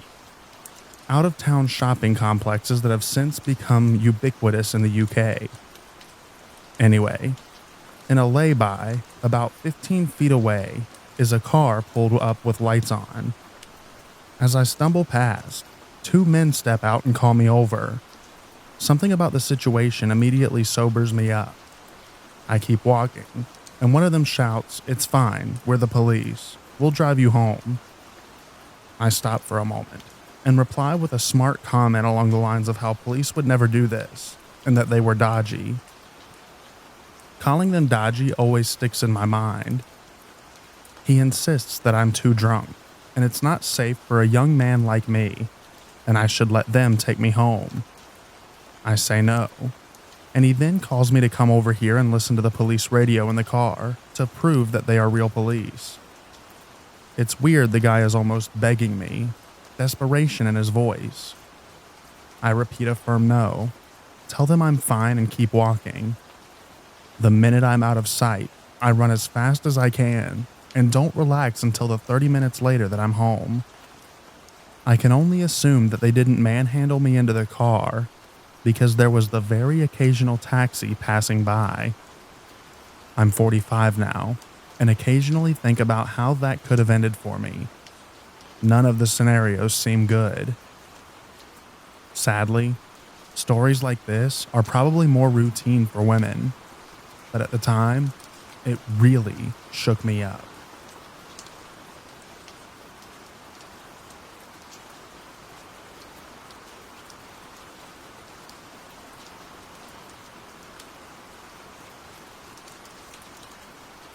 I was around 10 years old. I was at school, but my mom told me that she was thinking of taking me to the doctor's in the afternoon. I had a recurring eye issue. It was lunchtime, and I'm in the dining hall when the office woman told me there was a taxi outside for me and that I needed to go. I assumed that my mom booked it for me, as she can't drive. I cleared up my stuff and got my bag. I was just about to leave when I remembered my jacket in my classroom. I rush to get it and head out for the taxi. The office woman tells me that I'm too late and the taxi had gone without me. I just went back to class, but I was panicking that my mom would be angry at me. School finishes and my mom is waiting for me at the gates.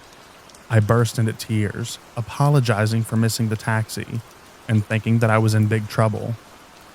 She never ordered a taxi and had no clue what I was thinking about. She ended up not making the doctor appointment. No one ever found out who ordered the taxi or who the driver was.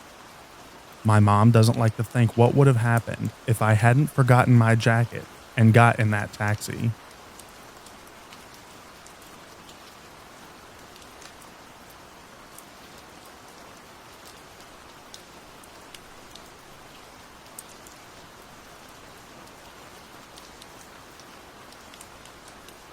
When I was about 18, my friend and I went to the movies and decided to walk home.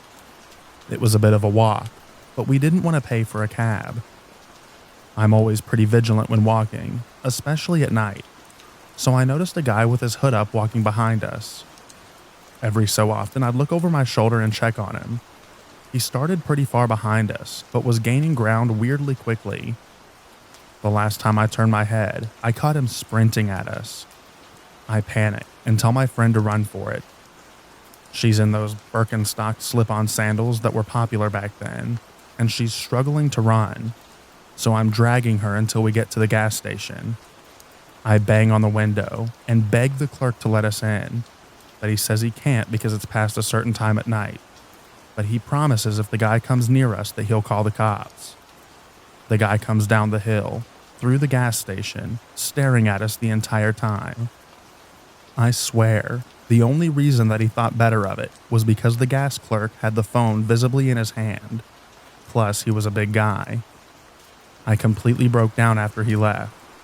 Just the thought that he was running at us while I had my back turned scares the heck out of me.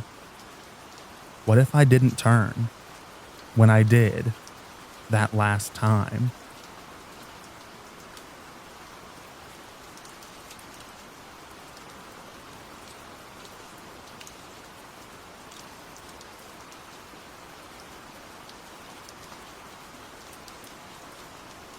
I was camping with my family and our family friends. The parents get toasted during the night, and my friend, her cousin, and I get to camp out in a tent while everyone else is in campers. After the parents are passed out and the fires died off, we're just talking and slowly calming down for sleep. It was probably around midnight or so. We hear the crunch of some shoes on gravel and the jingle of a collar on a leash. A soft shadow of a tall man stops by the side of our tent, facing closest to the gravel road. We are all stone silent, and a man's soft voice says, "Hey there, girlies." We say nothing, in the stillest silence I've ever experienced. "What are you girls up to so late?" Silence. We're looking at each other with wide eyes, thinking we're essentially on our own, because the campers, while being close by, are filled with our smaller siblings and our intoxicated, snoring parents. He hums something to himself, like he's mulling something over, and then his shadow moves and he continues on down the road. Was he probably just some drunk guy walking his dog? Likely. But was that the scariest experience of my young life, and the first time that I realized that in a situation like that, I didn't have the right instinct? Yes, it was. 2 hours later, the cousin had to use the bathroom, and by then we'd calmed down a little bit. But it was the most paranoid sprinting to the outhouses up the road that I'd ever had.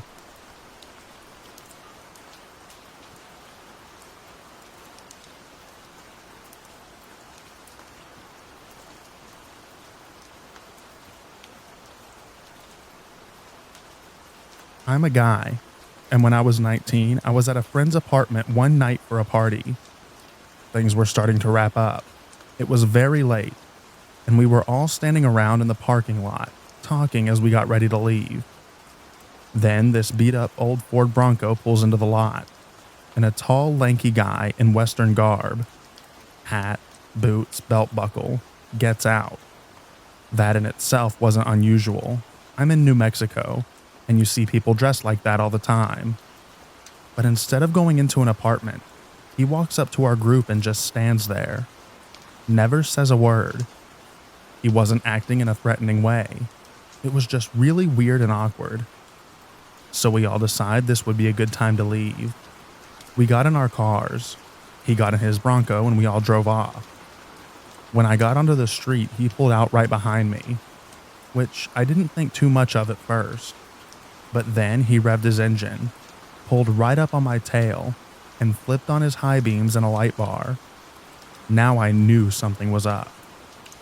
At the time, I was driving a little 1985 Dodge Omni that could maybe do 75 if you dropped it off a cliff.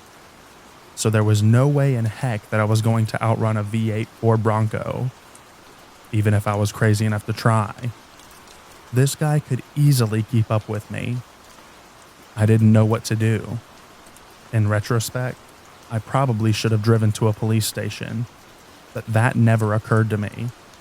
And even if it did, I don't know if I would have known where the nearest police station was.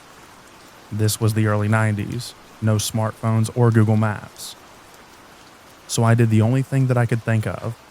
I swerved onto a side street into a poorly lit residential neighborhood. He followed me, but I had a bit of a head start, so I gunned it and turned off my lights. I just sort of randomly drove around the neighborhood for a while, until even I couldn't remember what route I had taken, and I couldn't see him in the mirror anymore. When I was pretty confident that I had lost him, I found my way to a main road, turned my lights back on, and headed home. To this day, I don't know if I was the victim of a stupid drunken prank, or if I was nearly murdered.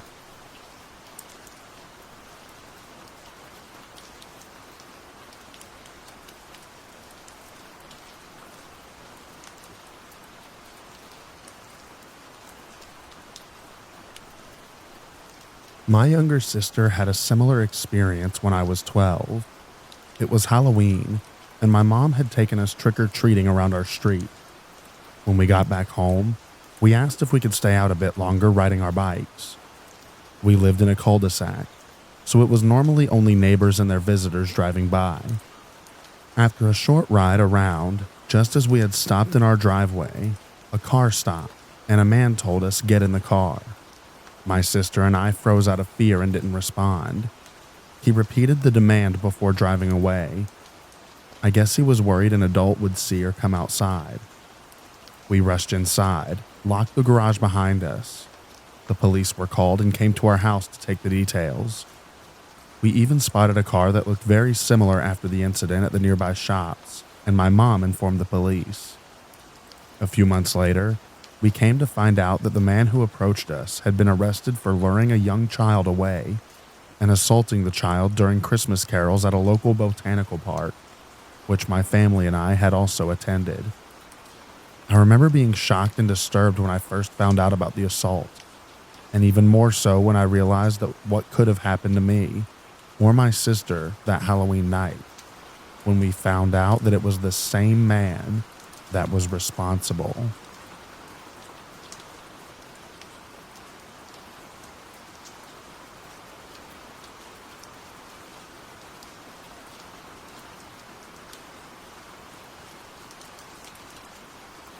My mom always told me to not approach or talk to strangers.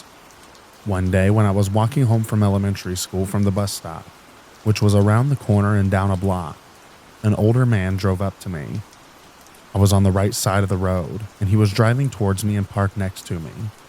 So he was on the wrong side of the road in a residential neighborhood. He had a map in his hand and asked me if I could tell him where this street was, as he pointed at the map. I took a couple of steps towards the car and remembered the lesson that my mom had taught me and stopped and asked, "What street is it?" He told me the name of the street, and I gave him verbal directions and started walking again. Something didn't seem right to me though, and I don't get why he needed a map to ask where a street was that was not difficult to find. I was literally a few miles down the main road, a block away. I just figured he wanted to kidnap me.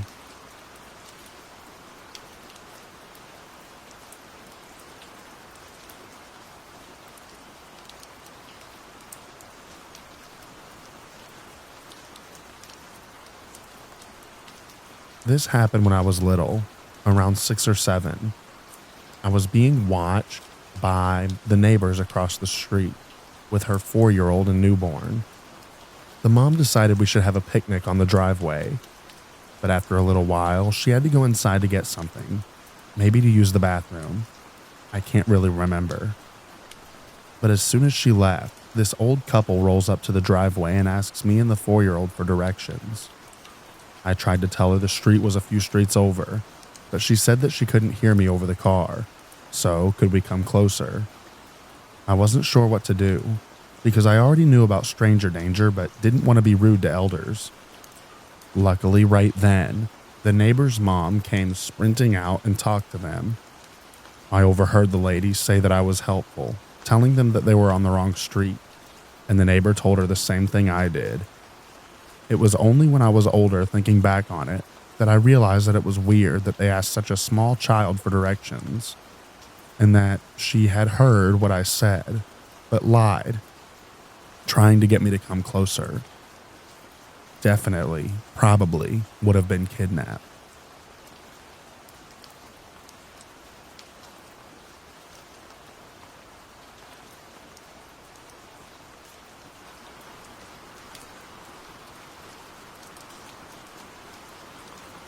Back in Sweden, I was casually walking back from an after-school club, probably around 7 to 8 years old. I can't remember for certain. Autumn weather, rainy and dark. A car pulls up next to me, drives slowly. A relatively old man looks me dead in the eye. I look straight ahead. I start walking a bit faster and he speeds up. Instinctively, I turn around and frantically start running towards the main road. It's about a 30-minute walk from school to my house. Anyway, as I run along the main road, one of our neighbors sees my reflective dangly bit, stops and offers me a ride back home. It shook me up for weeks after, but my parents didn't care.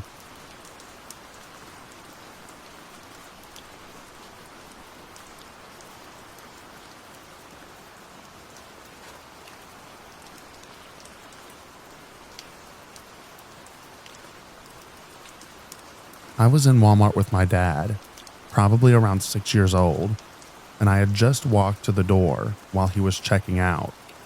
I was an impatient child and had trouble simply waiting for any length of time.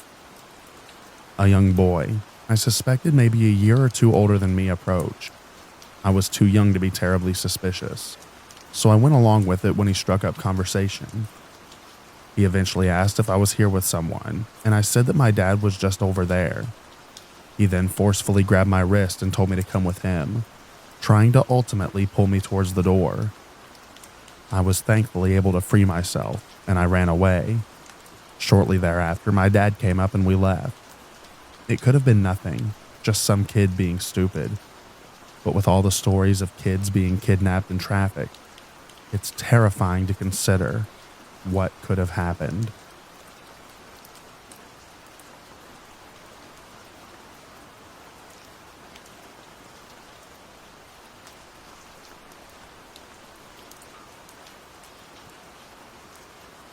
I remember when I was 11, I was walking across the road to grab some candy with my friend. We lived in townhouses and were neighbors. So this happened right in front of our building. This pasty bald ginger dude comes up to us as we're waiting at the light and says to me, "You're my older sister's name, sister, right? Want to make $1,000? All you have to do is take a few pictures." I managed to choke out a no while turning to my friend, who's equally terrified, her eyes on the light waiting for it to change. As soon as the light switched, we bolted to the store and hung out there for a little bit. Broad daylight, busy arterial road for the city. 5 minutes later, it was like it never happened.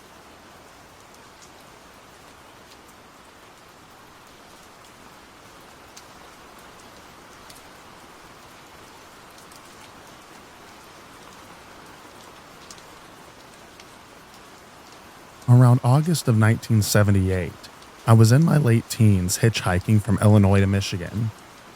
I caught a ride on Route 94 outside of Chicago with a middle-aged man in a pickup truck. He was a nice enough guy, friendly and talkative. A half hour or so into the ride, I happened to glance at his crotch and noticed that he had his zipper open with his junk on full display. Not good. I stayed calm and waited until we got near an exit and asked him nicely to pull off. I told him I was getting car sick. He ignored me and blew past the exit. Crap. There was another exit a few miles ahead. I told him I was nauseous and was going to vomit and to please take the next exit. He blew past that one too, and I instantly recognized the danger that I was in. I knew I had to get out of the truck. All I could do was bluff. I'd seen it once in a movie. I reached into my backpack and pretended to grab something and hold it in my hand inside the backpack. I told him that it was in his best interest to drop me off. I told him that if he didn't drop me off, I would use the thing in my hand, and that would be very bad for both of us. It worked. He must have figured I wasn't worth the trouble. He took the next exit and dropped me off at a gas station. Fast forward to several months later when I picked up a newspaper and saw a picture of the man who had picked me up hitchhiking on the front page. He had been arrested, suspected in the murders of multiple young men. That is the creepiest face I've ever seen, and I never hitchhike again.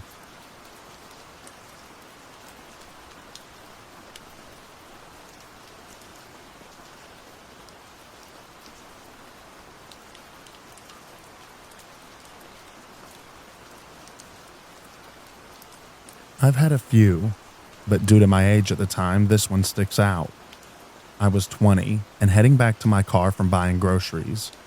This weird guy in this van beside me starts leaning out of his driver's side window and starts asking me about the books in my back seat. You must be in college. I saw the books. I remember taking those classes. I hate causing a scene, so I just said, "Yeah, I just started not too long ago." I try and get to my car, but he's leaning half out the window to get as close to me as he possibly can. I'm trying to get around him, but there's nowhere to go without having to walk by him. He then sees my t-shirt and starts talking about the band on it. He likes this band. It's really cool, etc., etc. I say thanks for the chat, but I really must be going. He says something about knowing which school I go to and that he likes my bumper stickers. They really stand out.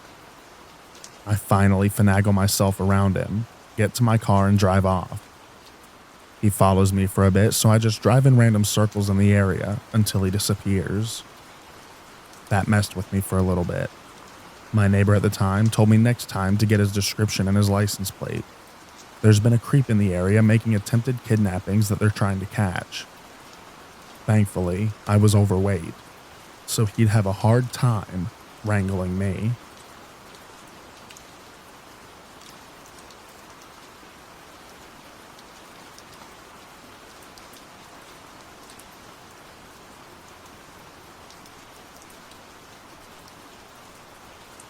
This could only happen to one of my friends, who is one of the sweetest people that I've ever met.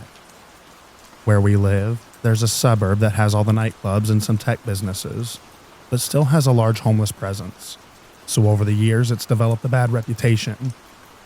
One night, my friend is heading towards a gig and takes a shortcut through a dark alley, where out of nowhere, an Aboriginal guy asks him for a cigarette.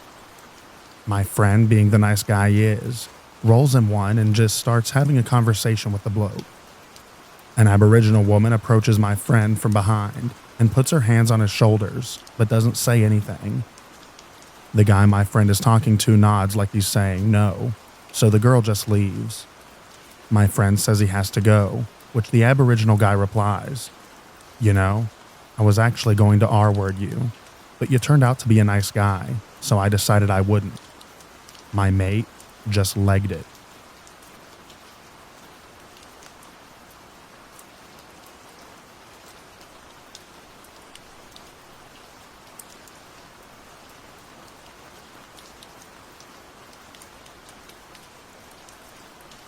When I was 10 years old, I was watching television in the living room, around 11 to 12 noon. The door was open, and suddenly, a guy with somewhat long and curly hair, and really tall too, stands right at our door. I asked him, "Do you need anything, sir? Are you looking for my mom?" He didn't say anything. He just stared at me and shook his head a little. I keep asking. He stayed silent. My brother, who was 11 or 12 years old, is in the living room too, so I go to our kitchen where my mom is doing something. "Mom, there's a guy at our door," I said to her.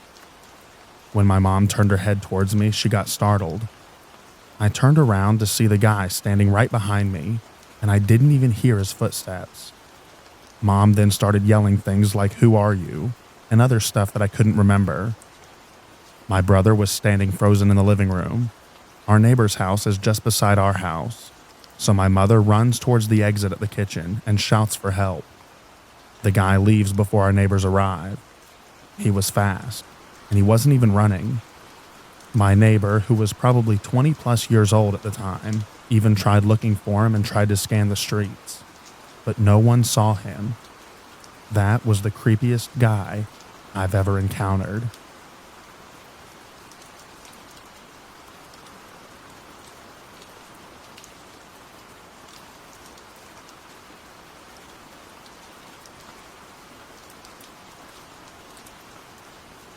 I was pumping gas while driving home after a round of golf with friends. I wasn't particularly aware of my surroundings because I'd been to this gas station many times.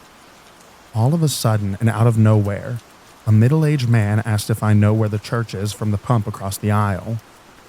Puzzled because there are so many churches in this area, I asked for clarification. He then starts asking me with increasing angst if I accept Jesus and whether I know Jesus. My hair is standing on end at this point, so I start babbling about how I love Jesus. Then he says, "Come on over here and let me show you something." Then I finally get a good look at this situation. This crazy person is driving a 1980s to 1990s faux wood station wagon with curtains all around the rear windows. I had a car with a V8 at the time, so when the guy turned around, I threw the gas handle on the hook, jumped in my car, and got out as quickly as I could. I took a circuitous route home at fairly high speed just in case. So I'm pretty sure he was either going to help me meet Jesus that day or show off the body of someone who already did.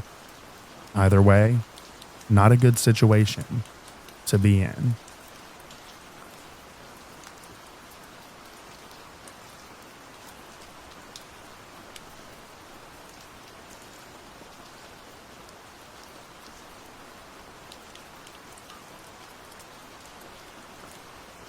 My sister and I were playing outside when we were younger, and an elderly couple was walking by our yard. Our yard had a cemetery in the back, so it was quite a common local attraction for tourists, as this house was built in the 1800s, and most of the graves were from children who died back then from the flu, etc. There were some creepy stories from that place, but nothing lives up to what happened all those years ago. As we were playing outside, this couple kept pestering my sister about what her name was. As they approached us and got closer, we were just little kids and got terribly scared and ran inside and told our mom what had happened. The following week, I heard a story on the news about an elderly couple approaching a teenage girl, kidnapping her and R-wording her. And it was the same couple that had approached my sister and I. I still get creeped out about that.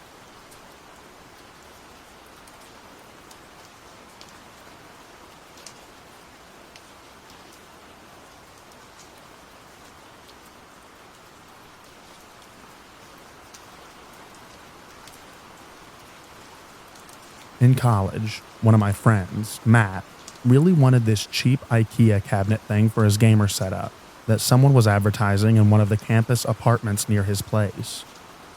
We were going somewhere with our other mutual friend, Chris, and he swung by to get the cabinet on the way there. We get to the apartment, and the guys go in and I'm in the car. They come back out after viewing the cabinet and brought the seller with them. My friends were clearing out the trunk, and the seller was hanging around my window trying to talk to me. He was really weird, so I was just giving one-worded answers. He kept asking if I wanted to come upstairs to see his fish tank. No, and I politely declined several times. He had these shifty black eyes that creeped me out.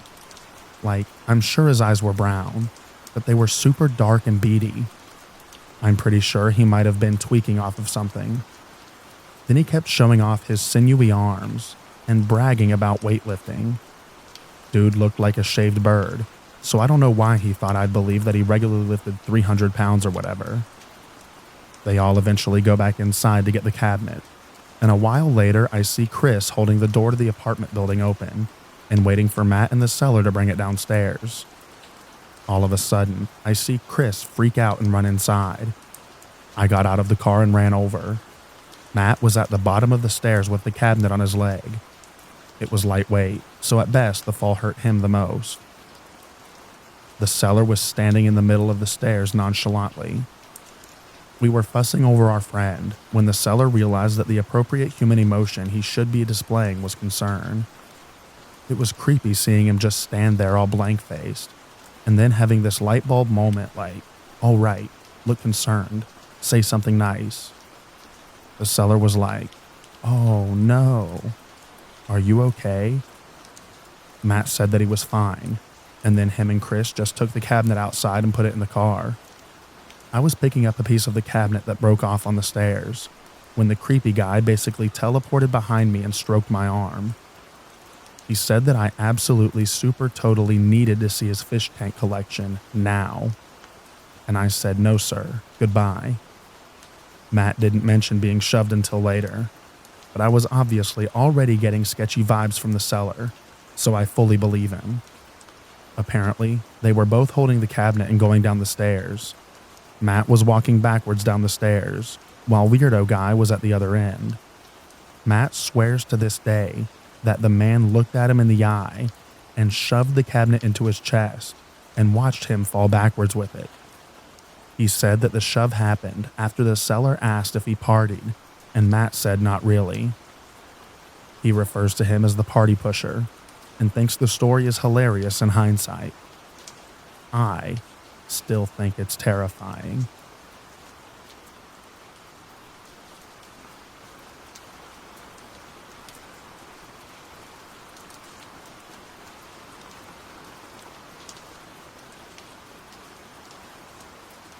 When I was a kid, my dad owned a houseboat and a speedboat. My big brother and I would spend a good chunk of our summers with him.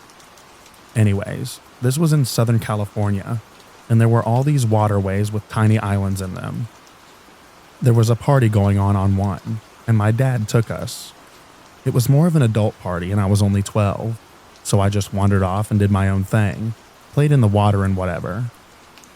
There was a tiny peninsula next to the docks, which was serving as additional parking. I went to go get some ice cream from the guy selling it out of a cart and was walking back when I heard someone calling out.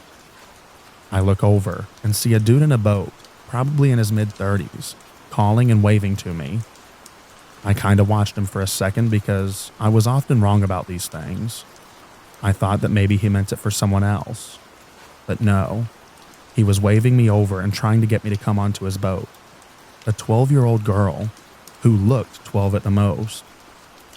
By the time I had fetched my dad and my brother to confront the guy, he was gone. Wish I had maybe hustled more. I have very little doubts as to what would have happened to me had I gotten onto the boat. Anyways, this was also around the time, unbeknownst to me at the time, that they had pulled a mummified lady out of an old refrigerator. Scary things happened in that area.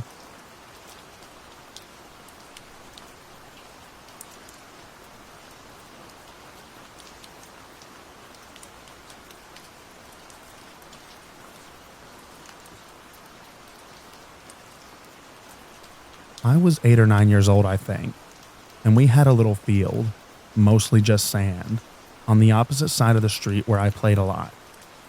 One day I was sitting there with a friend, building some sand castles or whatever, and suddenly an old guy came towards us. I have to say that this street was on a hill, and very quiet most of the time, since it was only used by our neighbors and other people that lived there, rarely some joggers or people with their dogs. He asked us if we would know the way to an old playground that he used to visit as a child somewhere in the area. There was no playground anywhere near my street, So we tried to explain to him that there's no playground here, but he insisted that it was there somewhere and asked us to join him so that we could find it together. I don't know why, but my friend was being very friendly to him while I was thinking about running over to my mom as soon as I could tell her. And then she said yes. So he actually grabbed her hand and started walking with her towards another street that was also next to the field. I tried to stop her multiple times while she was getting up, and he was starting to get very sassy towards me, almost mocking me because I wouldn't get to see the great playground and that I'm a horrible friend. When they were starting to walk away, I immediately jumped up, ran over which he had seen, and told my mom, who then called the cops. We both ran out again trying to find my friend. After a short while, we saw her approaching us, alone, from the street that they both went to. She seemed very confused. She then told us that after a short distance, he said that he had to go in a bush for a few seconds, and then didn't come back. Me and my mom were crying and hugging her, while she still didn't really understand what the problem was there.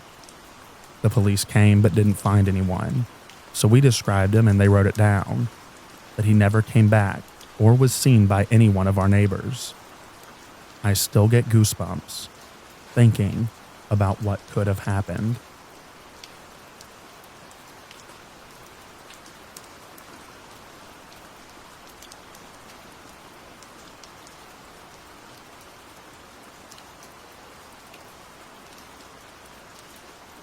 This actually happened to me, so I'm going to be a little vague for the sake of privacy. I've never wanted to give much of a crap about things, so I used to give hitchhikers and strangers rides if it looked like they could use it. One day I'm in my driveway washing my car before I leave for class at college, and I see a sketchy looking guy walking down my street. I don't live in the best neighborhood, and there are several bad neighborhoods pretty close by, so being wary isn't unwarranted. He's wearing weird clothes. They look like cheap, badly cleaned dress clothes. A white button-up shirt, sleeves unbuttoned, black wrinkled slacks, and a scuffed, old battered black briefcase. He had a shaved head and looked scrawny, like he had been starving somewhere. When he got nearby, he asked if I could give him a lift, and I got a weird vibe from him, but I said sure. I asked where he needed to go, and he said somewhere vague and told me that he would give me the directions and it wasn't far. Asked me if I would stop at a local liquor store. I do, and he gets a beer and some cigarettes and offers me both, but I decline, then take him to his destination. On the way there, he explains that today was his first day out of jail after having served 3 years. I didn't know what to say, so I congratulated him, and he thanked me and swigged on his beer. Destination was a well-known hangout for gang members, right on the edge of an especially bad neighborhood. I pull in and drop him off, and he thanks me and leaves. Now, about 5 years later, I see him again. Same guy, impossible to mistake him. He still looked the same, only like he had been fed better, less scrawny. He was on the witness stand at a murder trial. A murder that took place at the very place that I dropped him off about 3 weeks later. Chances are good that he stayed there from the time that I dropped him off and never left. He testified against the people who did the murder. They were gang members, part of a gang that he was a member of before he went to jail. He's lived in hiding since the trial. The person murdered would have been a member of my family through marriage if he hadn't been murdered. He was the only person to testify against them. I had goosebumps during the entire trial, the day that he testified.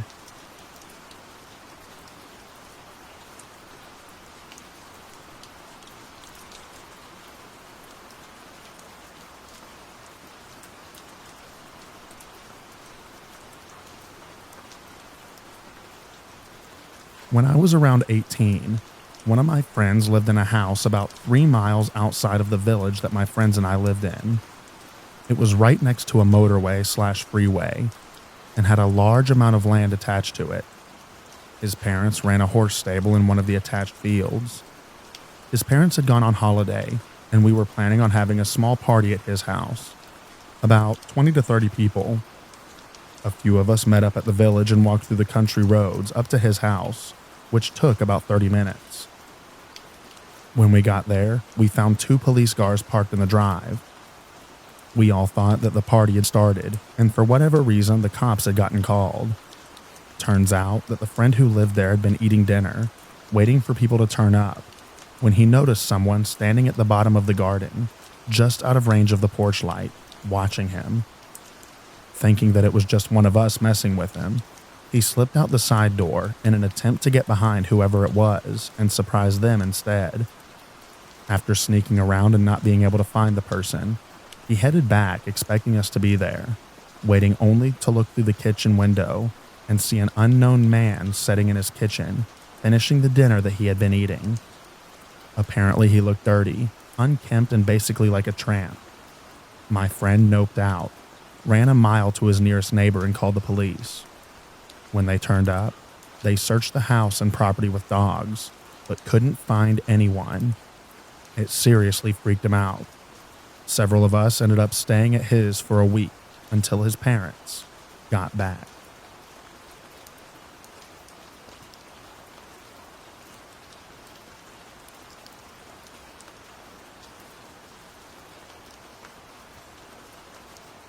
I'm sure I'll sound crazy, but I'm super creeped out from a recent interaction at a grocery store.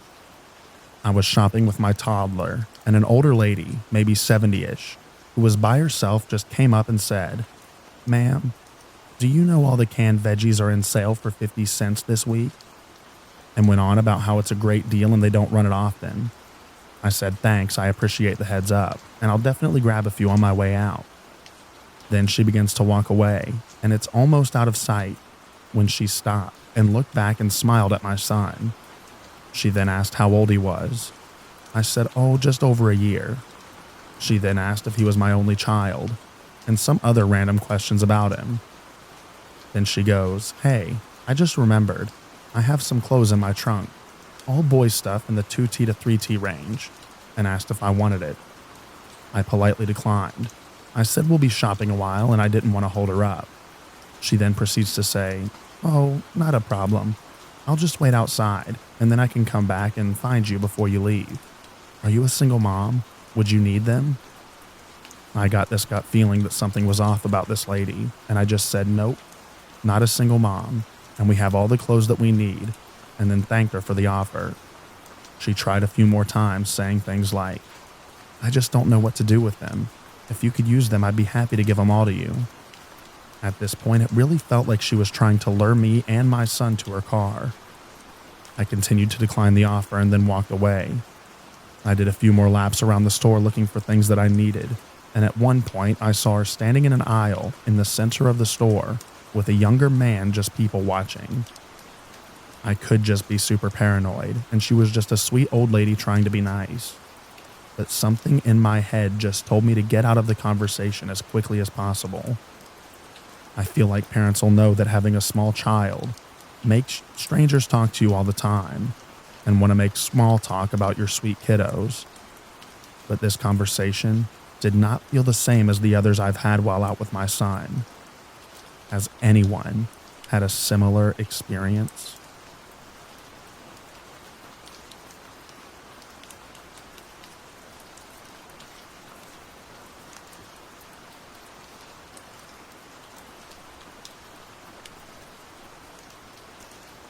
Two years ago, I lived near a big city while taking care of my great-grandma.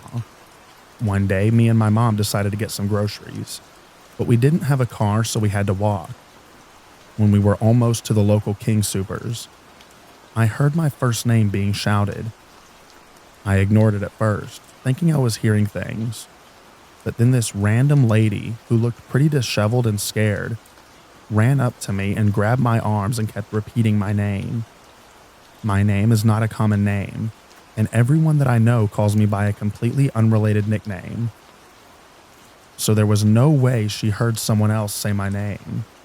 She looked so frightened, and I will never be able to get her face out of my mind. She was holding onto my arms with this really tight grip, and I remember being surprised because she was very skinny and frail looking. Her grip left bruises on my arms for a while. My mom ended up grabbing my arm and dragging me away. She was freaked out too, but didn't say anything. She just kept praying.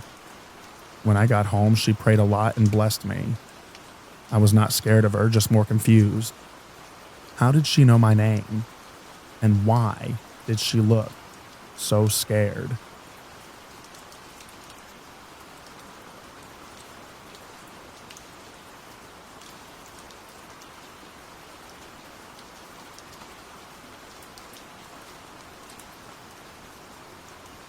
When I was 13, I was at the Goodwill with my mom. We went to pay for our items, and there was an older man at the cash register. He gave me a weird look that made me uncomfortable.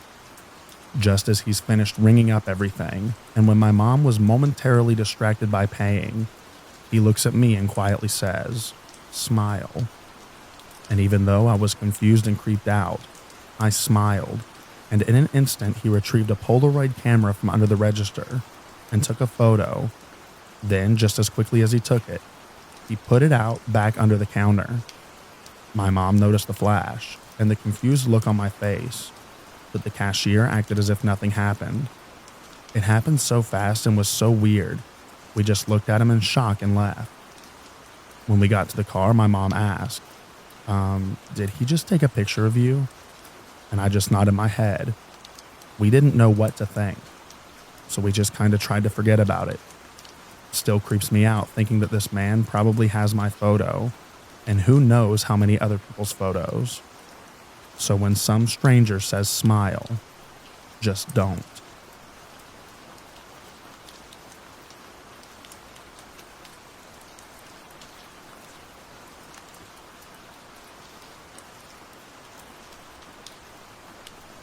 This happened a few days ago, whilst I was on my way home from visiting my friend's house.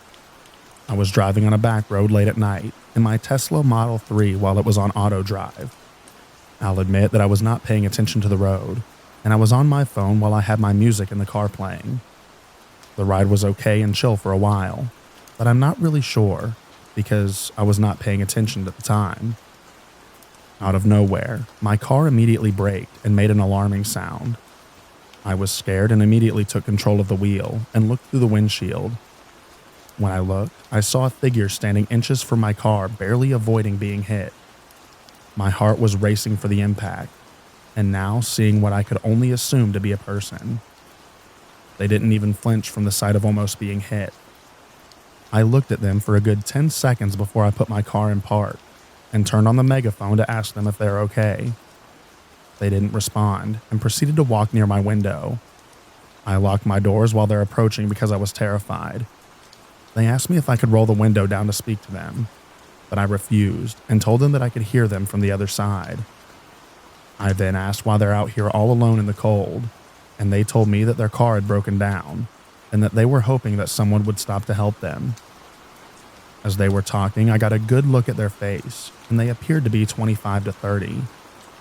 They also asked me my name, and I told them that my name was Rebecca. They told me their name was Ashton. After that small talk they attempted, I told them that I would be calling someone to come assist them with their situation. They weren't happy with that, and instead asked that I drop them off to a friend's house who lived nearby. That's when I become really freaked out and suspicious. They had told me that they were waiting for someone, and now they need to be dropped off. I put my car back into drive and told them again, from the window since megaphone is not available in park, that I would call someone to come help them. They then tried to reach for the door handle, but I guess they forgot that Tesla handles are embedded into the car. When they did that, I immediately stepped on the pedal and went flying down the road. I didn't even look into my rearview mirror or put the car back into autopilot. The whole ride back I was scared. I got back onto a main road where I would hope to see cars and just floored at home. I couldn't get my mind off of it for the rest of the night. I have suspicions that the guy was not alone and that there was other people with them. I pray that they didn't get someone else who wasn't as lucky as me. I will never in my life stop to help some random person ever again.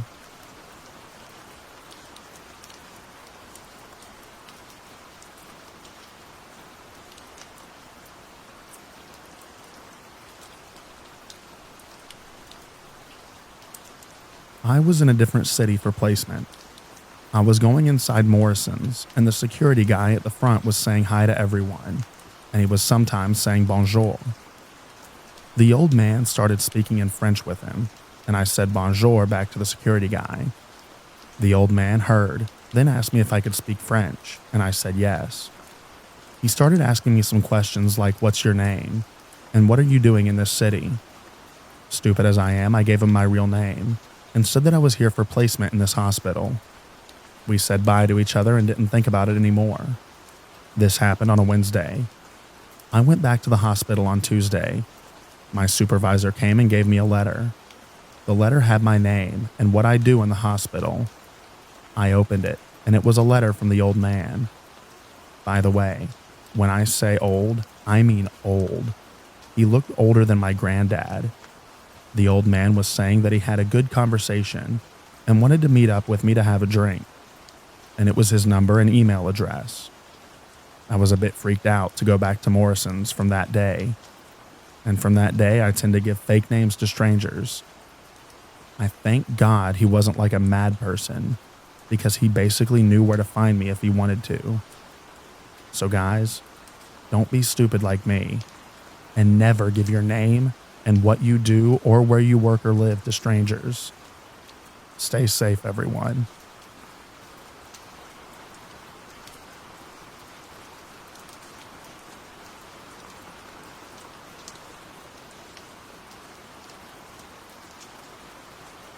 Just after 1 a.m., I was sitting in my living room watching Cloudy with a Chance of Meatballs, browsing Reddit. The most boring Saturday night ever. And then someone's knocking. I live with my brother, and there's a guy who visits him sometimes, so I assumed it was him and just opened the door. But there was this random man in his 40s, looking kinda sus, saying, "Sorry, I'm so sorry. I'm looking for a taxi place." So I said town center, and he keeps apologizing, asking if he woke the kids. He's also very close to my door. I don't have any kids, but I said yes, hoping that he'd leave. I was scared that if I tried to close the door, he'd push in. I got so anxious I started shaking, and he goes about that taxi again and says, "Can I ask you a question? I got divorced yesterday. You're beautiful." And a car was coming up, so I said thanks. You know, I tried to be polite so he wouldn't get angry and aggressive. And I shut the door and I just stood by the window to make sure that he was gone. Jesus, how was I so stupid? It could have ended badly, especially that I live in a really crappy area and my brother wears headphones all the time. Why was he asking about kids? To see if I was alone? And he went in the direction the car was coming, so I don't know if it was a random car or someone picking him up. I don't know if he was a thief or just drunk, and I had the lights on, so he knocked. I really hope it's just that. I really hope that I start thinking before doing anything else. Also, I wish I could get a gun. It's just not an option where I live. Also, it was nice to get it off my chest, even though y'all did not make me feel any safer. Thank you for the kind comments and tips.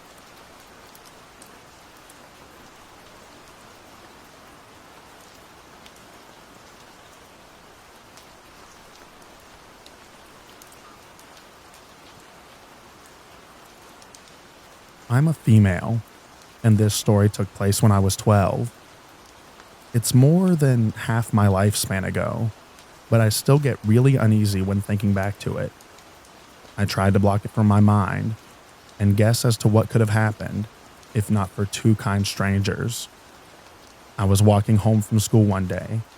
It's a 4-kilometer walk along a busy road. I was walking alone, however. At one of the intersections I crossed, there was a tall, dirty-looking man that noticed me. I would guess his age was early 30s. Being a kid back then, I struggled telling the age of the adults. He started following me and trying to strike up a conversation. He kept telling me that I was beautiful and that he wants us to be friends. He asked me where I live and if my parents would be home. He asked me so many questions, but I tried to just shrug him off and be polite. I didn't answer any of his questions, just increased the pace at which I walked. When we were nearing the block on which I lived, I started becoming really uneasy. He wanted to follow me home and I did not want him to. He gave off a weird vibe because adults did not usually speak to me that way. The only way I could get rid of him would be to give him my cell phone number and agree to answer when he calls. Because this situation made me uncomfortable, I gave him a fake number and hightailed it out of there. A few months passed without me running into that man again, so I completely put this out of my mind. He was probably just some random weirdo. However, as you can guess from here, things did not stay that way. One day, approximately 4 months later, I found myself walking home after school again. I will admit that I wasn't paying much attention to my surroundings. That was until I heard what sounded like footsteps running up behind me. I reflexively turned to look around, and it was that same creepy man that I had encountered before. He slowed his pace as he reached me, but was yelling the entire time. He figured out that I had given him the wrong number, and he was furious. He kept yelling and yelling that I think that I'm better than him. That is why I gave him a fake number. I was terrified in that moment, as he was very angry. I was afraid that he was going to hurt me, but couldn't grab the attention of any motorists. I speed walked to the closest petrol station, which was luckily not too far, with him following behind me, still yelling the entire time. When I got to the petrol station, I immediately got the attention of two burly men standing next to their pickup truck. They must have seen the terrified look on my face, plus the man following me, as they immediately ran over to ask if I was all right. I was too scared to speak, just shook my head frantically as I tried to get behind them. They immediately demanded to know why the man was following me. He fed them some crap line about being my brother. I just silently kept shaking my head. I guess they figured out what was happening at this point, as they started yelling at the man, accusing him of something. I didn't stay to find out. I took the opportunity of him being distracted to start running away. The man noticed that I was leaving and tried to take off after me. The burly men really took offense to this, as they immediately tackled him and threw him in the back of their pickup. He was screaming at this point. They sped off with the guy at an inconceivable speed right past me and just kept going. I was happy that they took him away, but I did not stop running until I reached home. I had no idea what to make of this entire exchange, but it really shook me. I do not know where they took the creepy guy or what they did with him after. In all honesty, I don't want to know. I told my parents and altered the route that I walked home from school. I never saw him again, and I'm thankful for that. Even though I could not say what I needed in the moment, those two kind strangers saw that I was in distress and dealt with it for me. Even after all these years, I still remember the sheer terror and then relief when they took him away.